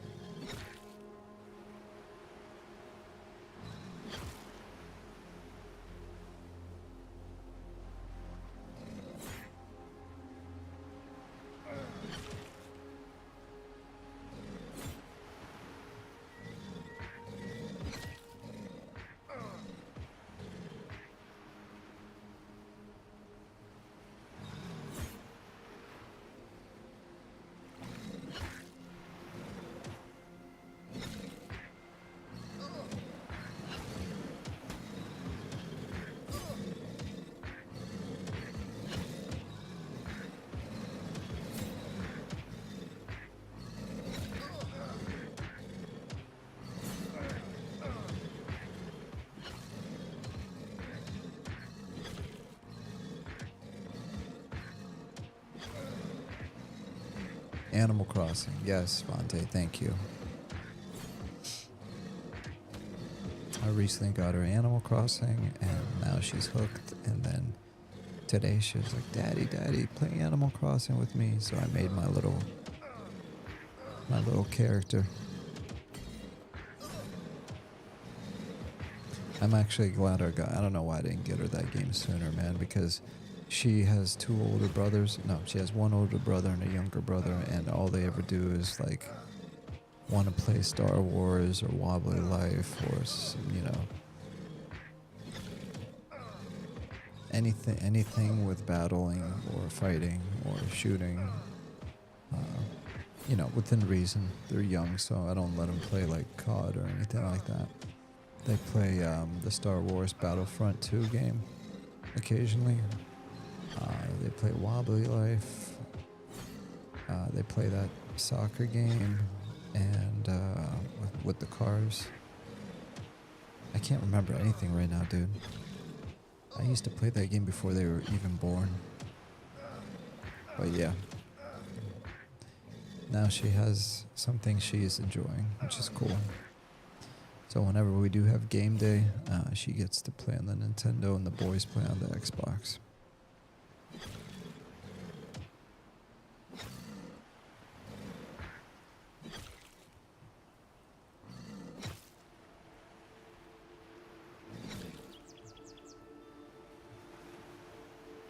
Did they nerf the... Yeah, I think they nerfed the pristine...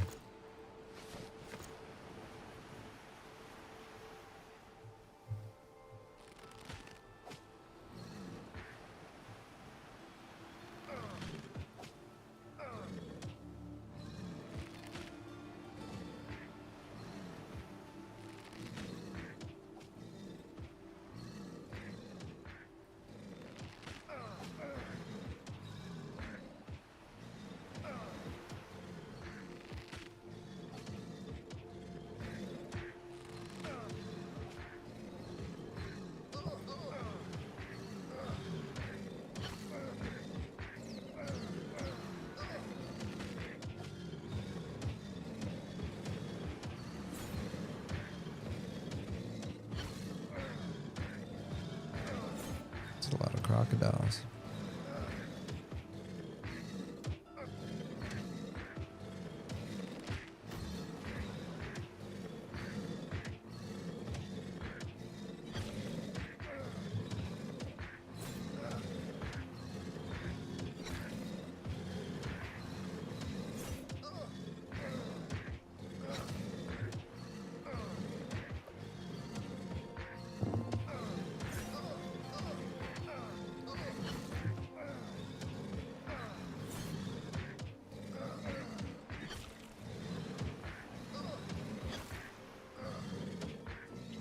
Monk Beans, what's up, homie? Beans, dark in here. Oh snap, we got Dodger, Vontae, and the infamous Dracos all together at the same time. Feel like I hit the lottery. Robert was here too, and Classic EverQuest. We had the whole squad. Snar the Egg Collector, who the heck are you? Snar the Egg Collector seems indifferent. Okay. That's a random NPC right there.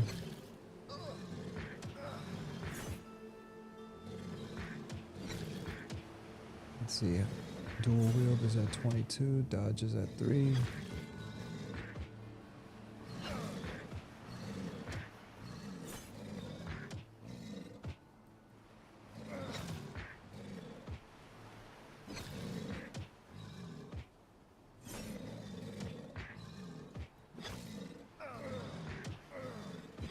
Oh snap, speaking of that, man.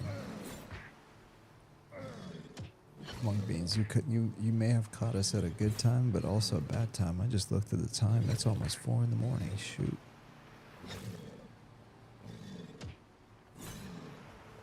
But, I mean, we accomplished a lot today. We got 2 of these new rings.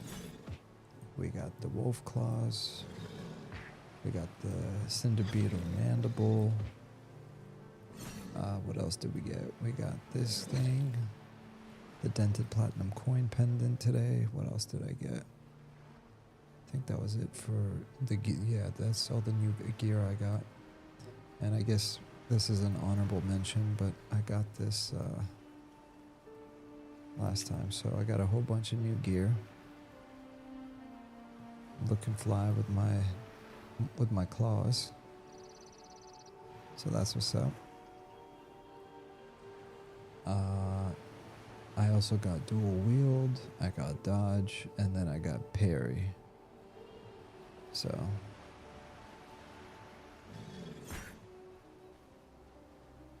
Wante said, "Hi, howdy Monk Beans, how you doing, brother?" Yeah, and he says he's not tired. Well, it is 4 in the morning after all.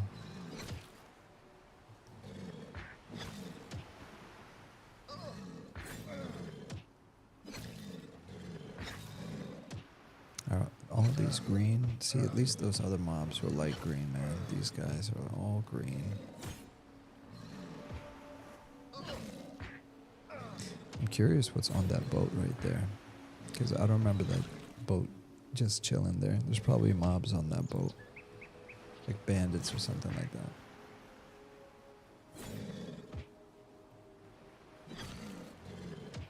Oh snap, I left my gamma up, I'm sorry.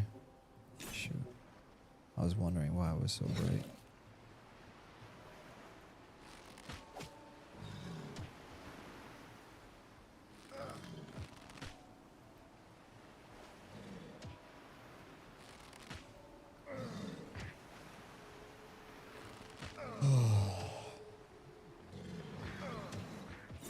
I love the water, man. That's so tight. Alright, anyways. Let's wrap it up, guys.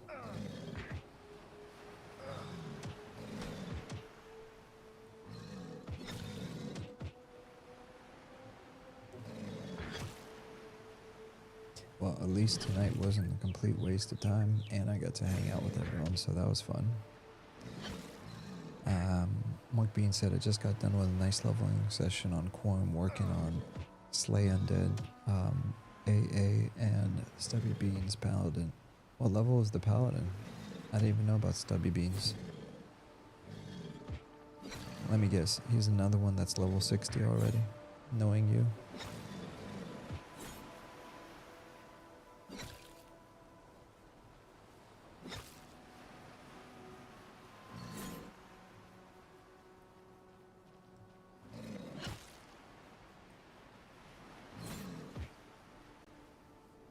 Quante said, I'd totally be on Quorum with my wife if we didn't have full access to M&M.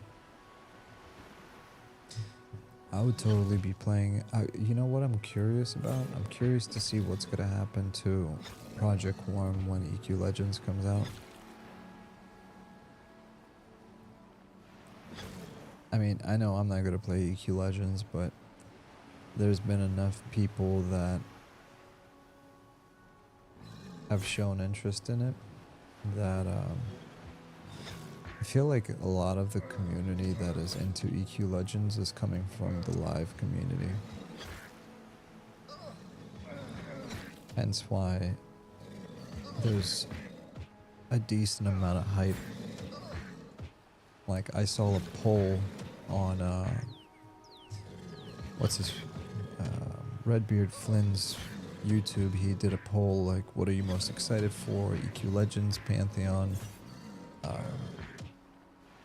Monsters and Memories, or something else.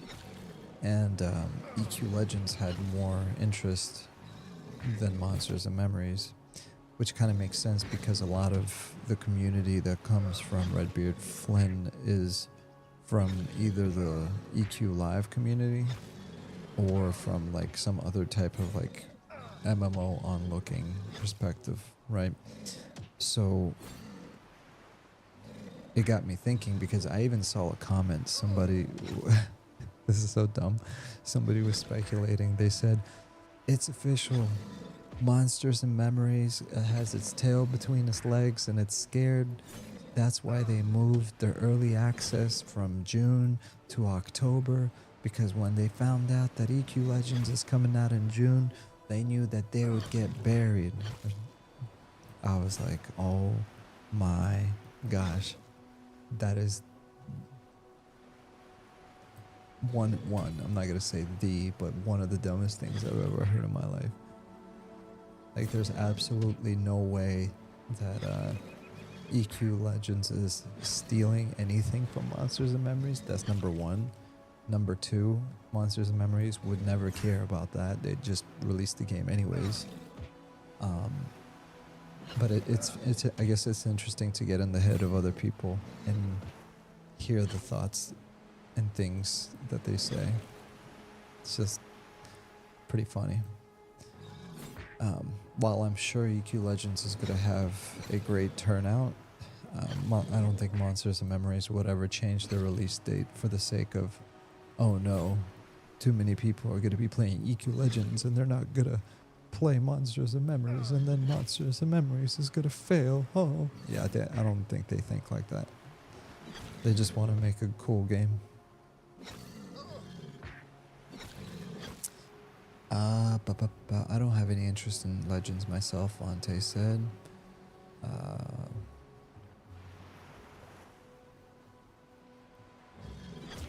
Wait, let me back up. Sounds like Eminem is quite...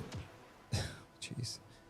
Monk Bean said, Pally is level 60 with 45 AAs. Bro, congrats. I didn't even know you had a level 60 Pally already. That's insane. Vante said, my wife and I have an enchanter and magician duo. Oh, on Eminem. Okay. Sounds like Eminem is quite the enticing mistress, Dodger said. Monk Beans said, that's dope, Fonte. I'd be on Eminem 24/7 if I weren't raiding in Quorum so much. Yeah, no, I don't blame you, dude. I mean, you've got some really good alts on Project Quorum, and everything's like dialed in and perfect. Like, once you get hooked on EQ,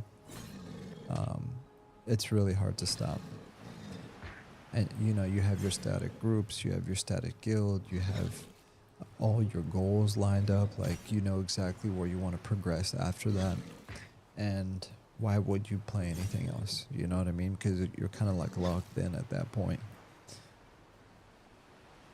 Not going. I don't have any interest in Legends myself, Vante said.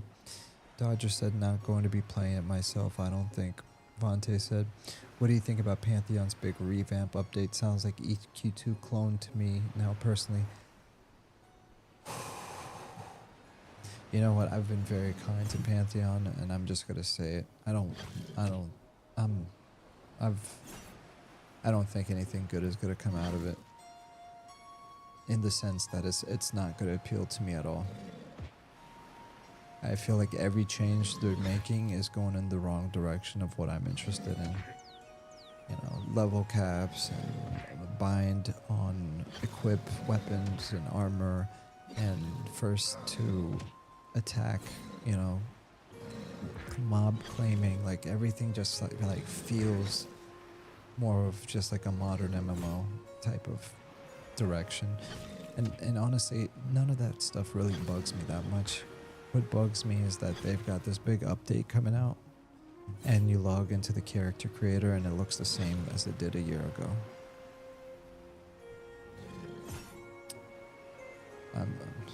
I'll be honest, because I've been so generous and kind to Pantheon, I think I've earned the right to say I'm disappointed. Because I've said nothing but good things, because I'm one of those people that tries to give other people a chance.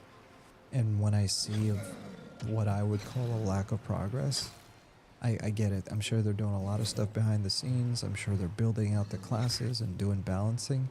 It's like, while I understand that's important, if the world is not filled with content, then it's not a world I want to be in. If I can't go to Thronefast because it doesn't exist, it's not a world I want to be in. I've said this many, many times. If there's not at least one hub city that's alive and bustling, I have no reason to be in that world. One of the joys I get from like any MMO is going out with the boys, raiding, adventuring, questing, going to dungeons. But after that's done, I want to be able to go home. I want to be able to go back to town and sell, and not just like some outpost, right? Where like all the NPCs are static and don't move, you know, and there's like a little crafting station here, and then there's a banker here, and then that's it. I need a city. I need to feel like, you know, Aragorn. I want to feel like a knight in shining armor. I want to feel like Gandalf. I want to feel like Legolas. I want to feel like any one of the, you know, Baldur's Gate 2 and 1 characters, you know, that have an identity and then go home after everything is said and done. You know, one of the things that got me into MMORPGs was actually the city of Baldur's Gate, because that was my first time experiencing a Dungeons and Dragons RPG, where when I first walked into the gates of Baldur's Gate, or Shadows of Am, whatever, like there was a sense of awe. I felt like every door had a secret. I felt like every merchant had something to sell or for me to buy. I felt like I can like pickpocket or loot or find chests inside houses. Like, it literally felt like a city, you know, and it gave me a reason to kind of like settle down and hit the reset button, and then after that go back out on an adventure. But if you're constantly stuck in an adventure loop, like, that's not fun for me. I don't want to just constantly be inside of a dark dungeon fighting monsters. At some point I want to go back and visit humanity. So yeah, man, I'm not excited. I don't like the changes. I'm gonna check it out when they do the I'm gonna check it out when they relaunch it and do the wipe. But if the character creator screen looks exactly like it did a year or 2 years ago, a year ago, then I'm just not even gonna log in. I'm because I've been so generous now, I'm just gonna be brutal with it. So sorry, not sorry.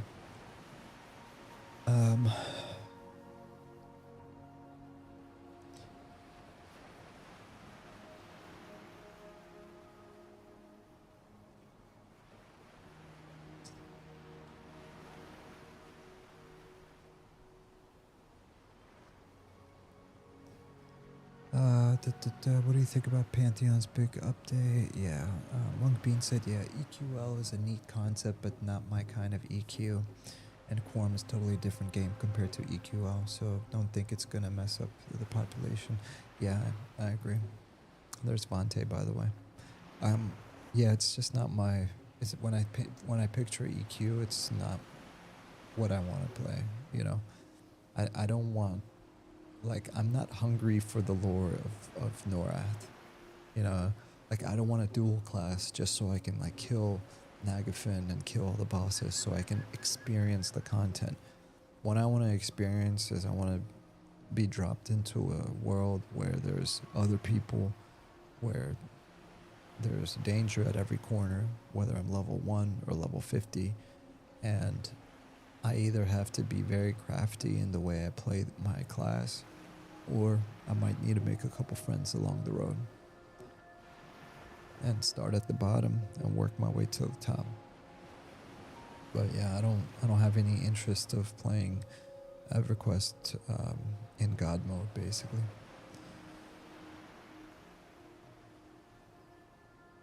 Wante said those are the words of a hardcore fanboy. LOL. Monk Bean said EQ Legends and M&M are totally different games, literally nothing in common. Yeah, exactly. That's why when I read the comment that M&M was terrified that EQ Legends was coming out, like, I don't think these people comprehend that most people just don't care. Anyways. Oh, well, EQL. Dodger said, Monk said, Monte said, no, our Enchanter Magician duo is on Quorum. Oh, Monte, my bad, I didn't realize that. I thought you had Enchanter Magician duo on M&M, but it's not a magician, it's an elementalist. Monk Bean said, I'm still going to try EQL, but just to try some class combos. It won't take much, like it won't take much of my time. Monk Bean said, I'm excited to try it too. Like, why not? Why wouldn't I? Because the thing is, EQ Legends is going to have its own launcher, so it's almost going to feel like an emulator.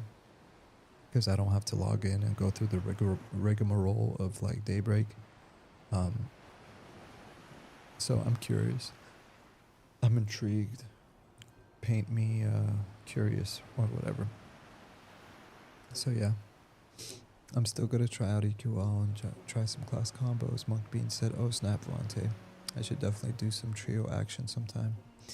Vontae said, we might have to pay a visit to Quorum soon if I can pry her away from Eminem. Vontae said, I agree 100%, brother. Pantheon just can't figure out what they want to be.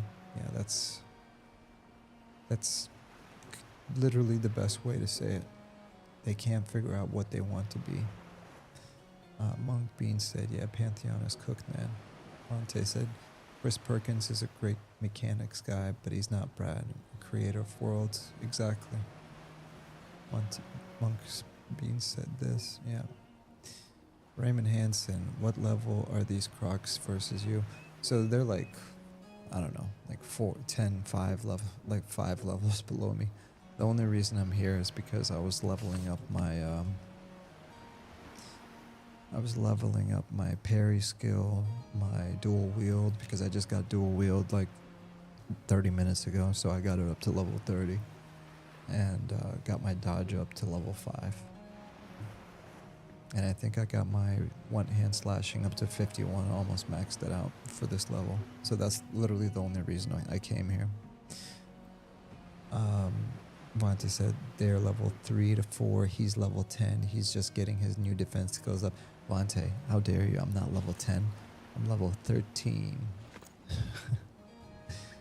Monk Bean said, yeah, but dude, you haven't raided yet, it's a totally different game, team play at its finest. You're 100% right, I've never done a raid in my life. Oh crap, thanks. Cheesy mushroom soup. Thank you, broski.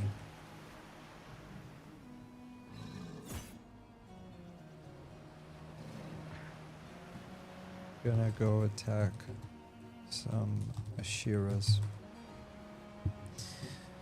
I think he needs to experience that. Maybe it will happen in Eminem since it's focused on 12-man raids. Yeah, I'll definitely end up doing raids and Monsters and Memories. And I mean, guys, I've said this to you guys many, many times before. I just want the Quorum or Classic EQ or EQ Classic experience to be a bit more turnkey. I have been emulating since the year 2001. Okay, I'm tired. I'm tired. I don't want to open another any file in my life. Ever. I don't want to add another texture pack in my life. I don't want to even go in the EverQuest folder ever again in my life. I want to download an executable. I want to press launch on the executable. And I want my game to run. And then I want to go into option setting and just max out my graphics and never touch it again. I'm tired of emulating. It's the only problem I have with Quorum right now is I'm just tired.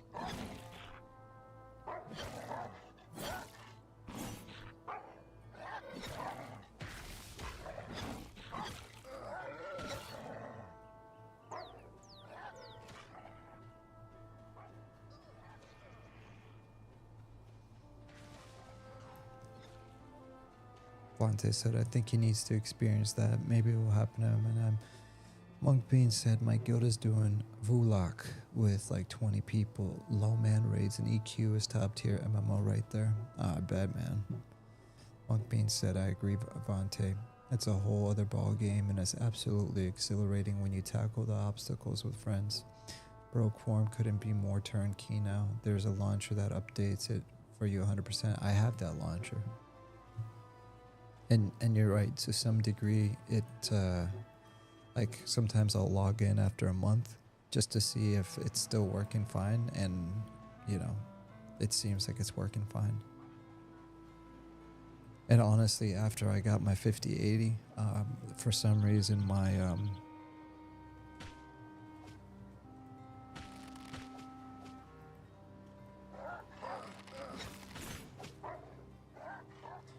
for some reason it started working much better.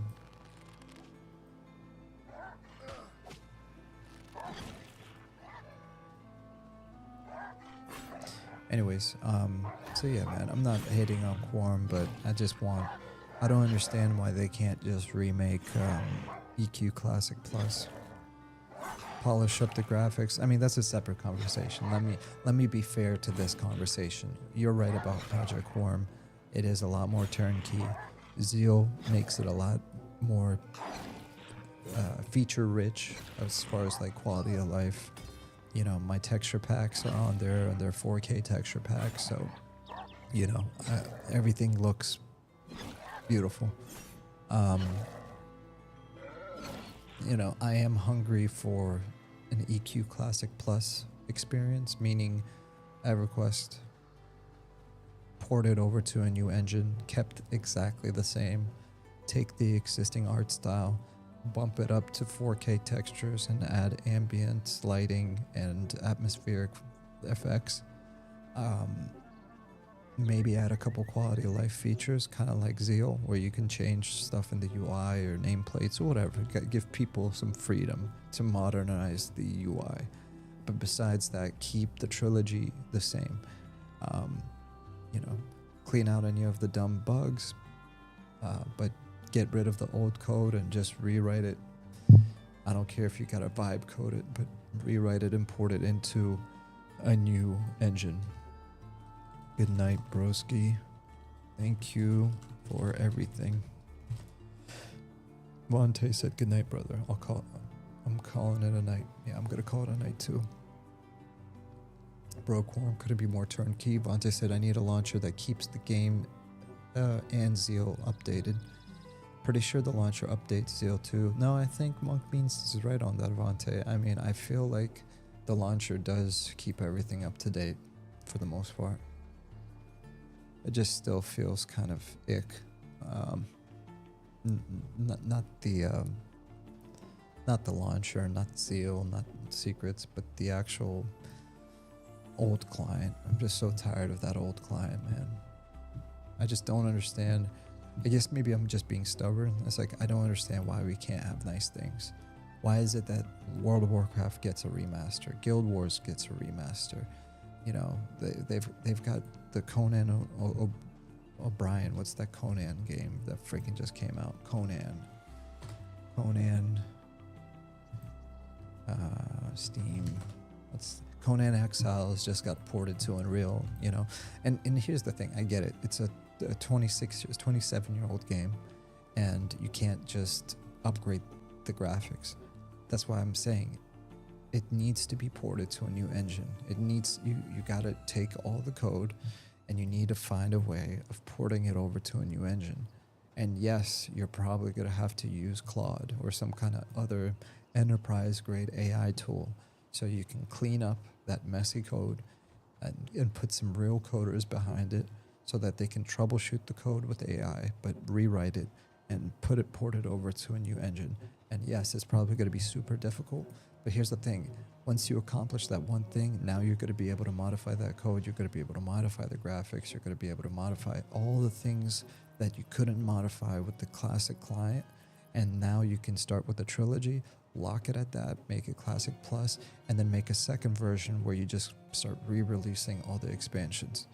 And then you're just gonna collect money like Blizzard did. So freaking easy. Pretty sure they'll help it.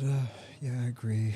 Classic EQ Remastered would be dope, but there's so much of the game you haven't experienced yet. Like 99% of it, so much more. Dude, I agree.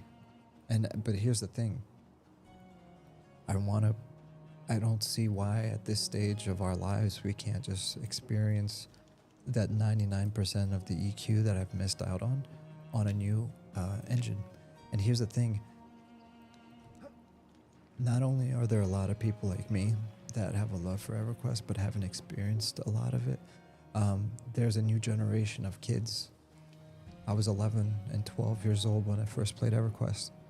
If I got my hands on this, if like my kid, he's a gamer, he would love EverQuest. Obviously, if it was on, but he's not going to know how to emulate it. You know, can't like, oh, TikTok brain. No, there's plenty of people out there that, you know, they picked up Crimson Desert and they're like, this is great. It's like, wait a minute, what about TikTok brain? It's like, nope, this is great. This is exactly what I wanted, right? The modern generation is not just cliches and stereotypes, right? There's plenty of people that want games like EverQuest because they don't have anything like that from AAA devs or indie devs. There just isn't anything like it. So I'm looking forward to the day where somebody somewhere decides to do the right thing and recreate EverQuest. Vontae said, time to lie down and let Dracos put me to sleep. Good night, Vontae. Always a pleasure, Monk Bean said. Vontae said, Conan Exiles, yeah.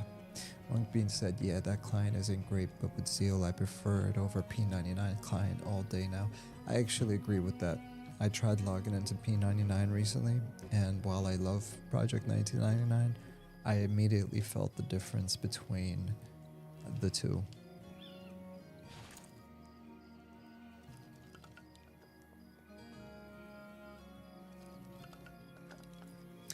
That hasn't happened yet because AI can't just port it. EQ code is the dirtiest code ever. The way mob pathing is and the way the quest scripts are written, etc., is total garbage. No, even in live, exactly. And the devs have talked about it. It's like even making modern expansions for EverQuest is difficult because of how janky the code is. And by the way, I know AI can't port it yet. It's still going to take human effort. But when you run into issues, it's going to be a lot easier to troubleshoot the issue of, it's like, okay, why am I not able to make this change and port it into the new engine? And then you can run logs and troubleshooting and all this other stuff. We're not going to go into that, but I agree with you. It's not just a flick of the switch, you know? But it will help fix some of the questions that you might have. Sergeant Dodger said, my son loves Quorum. Well, there you go. There you go. We got a perfect use case right there. Monk Bean said everything and every element of the game would have to be rewritten from scratch, basically emulated. I think it'd be worth it, but it would cost a ton of money. Really hope they do it, though. Yeah, of course. It's definitely going to cost money. No question about it. I mean, didn't Oblivion have to get rewritten and put into Unreal Engine? I don't remember which engine. I think they did use Unreal. Oblivion remastered. What engine to what engine was it ported to? Elder Scrolls, developed by Virtuos and Bethesda, was ported from the original Game Biro engine to Unreal Engine 5. There you go. It's not easy, but it got done.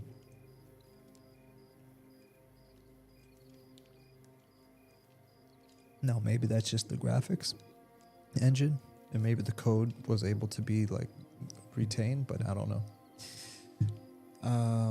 Monk Bean said, but the flip side to this is, think about all the games that have been created because the devs were looking for that EQ feeling.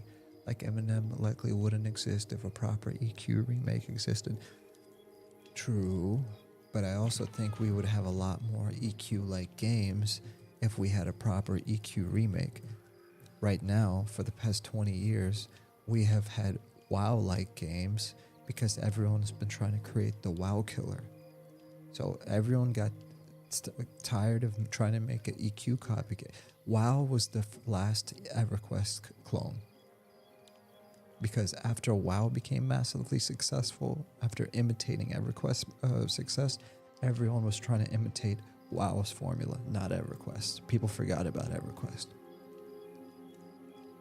So if there was a proper remake of EverQuest that was done right, people would say, do you want to make a WoW killer or an EQ killer? So I would argue it's possible that there would be even more EQ-like games today.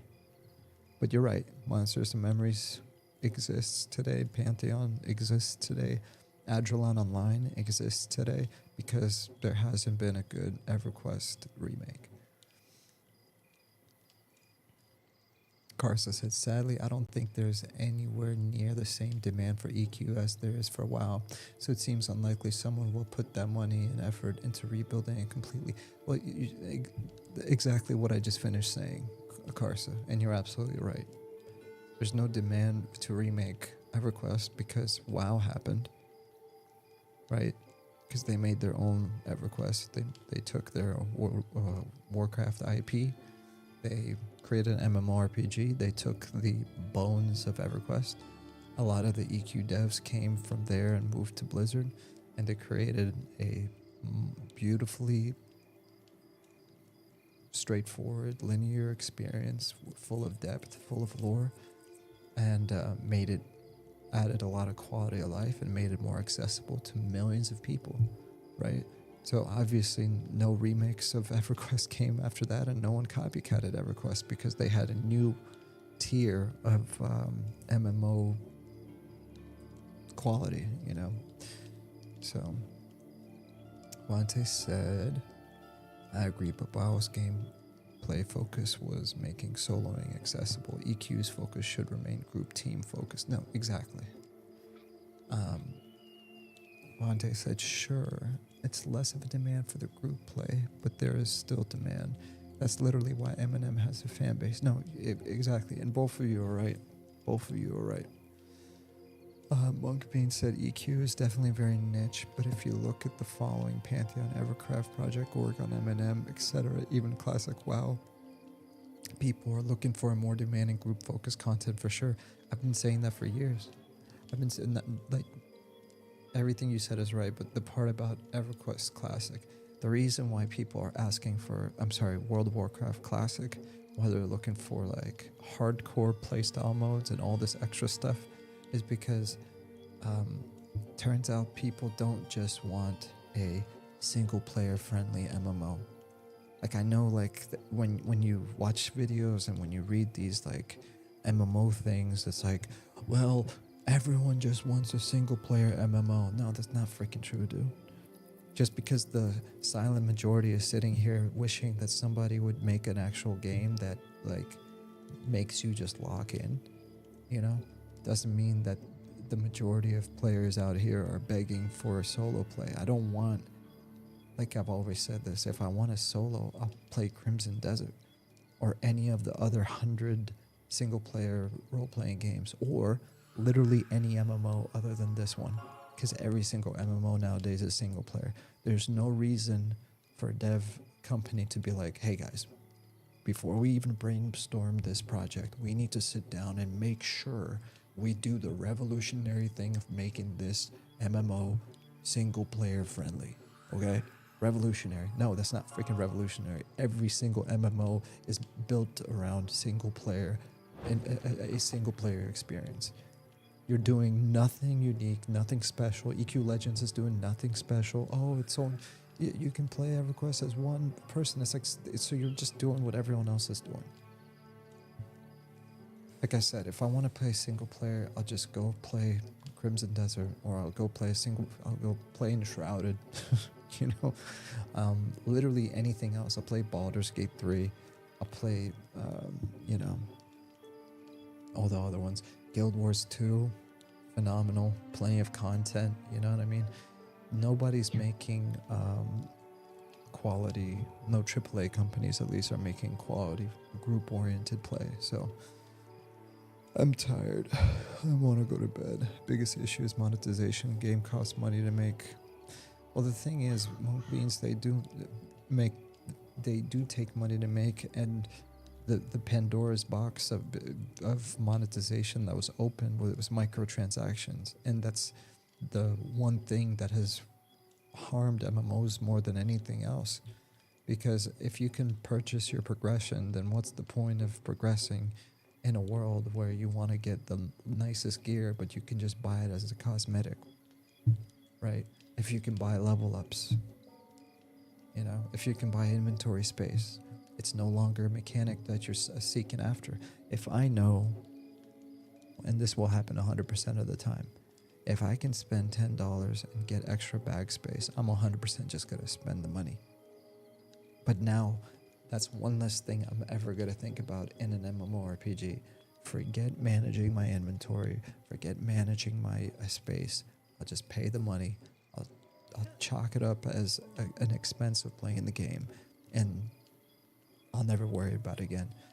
It's such a small, insignificant thing, you think, until you realize that every single one of these mechanics carries a weight behind it.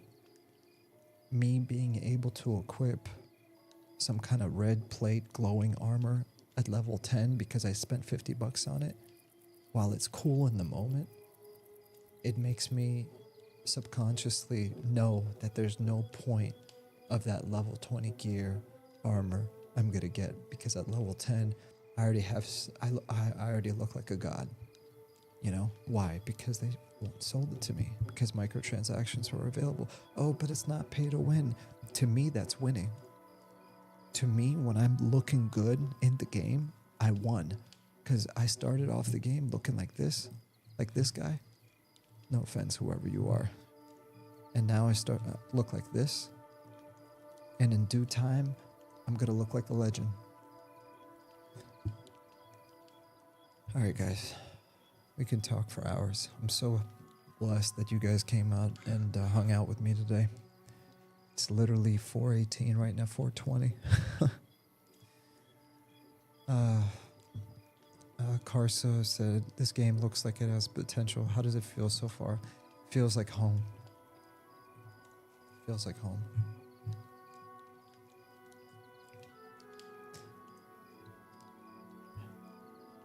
Eminem just needs to mail this class Vontae said Eminem just needs to nail this class revamp, otherwise they'll be in a tight spot with the fans. Yeah, I agree. Monk Bean said Eminem is going to have a hard time balancing all these classes. There are so many classes in this game. For the most part, there's a lot of balance already, Monk Bean, so I wouldn't worry about it too much.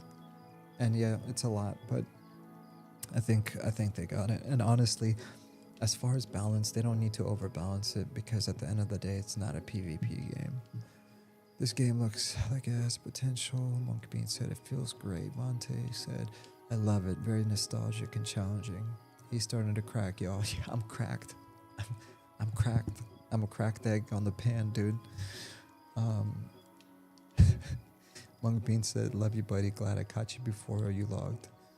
Monte said, go to bed, brother. Yes, no, I have to go to bed, but I gotta say bye first. All right, guys. So let's start from the top. Monte, thank you for being here, brother. Sergeant Dodger, salute. The Majestic, my brother from another mother. Oi, oi, oi, Aussie man. Classic at request, thank you for being here. Monk Beans, thank you, brother. Blessed to have you here. Sun2W, thanks for hanging out. Tristan Balco, thank you for saving me from spending 6 gold on that cloak. Robert Engstrand, I love the new banker music. It was amazing. And thank you for hanging out. Hope you're having a good morning.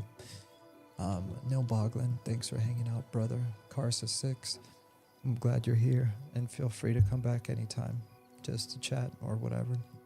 Raymond Hansen, thanks for hanging out. Ripped and Buff, stay ripped, and Vessel Vision. Have a wonderful night. I really appreciate all of you guys being here. That's what makes it so much fun. So, cheers. Carsa said, have a good night. Holy Cat, morning, dude. I'm broadly a fan of this class. These class changes. Very hopeful. Have a great sleep. Glad I caught you at the end of this. Fully Cat, great seeing you as always. Thanks for being here. Dante said, anytime, man. I need to start up a group of streams again. Yes, I'll be there rooting and watching. Good night, guys.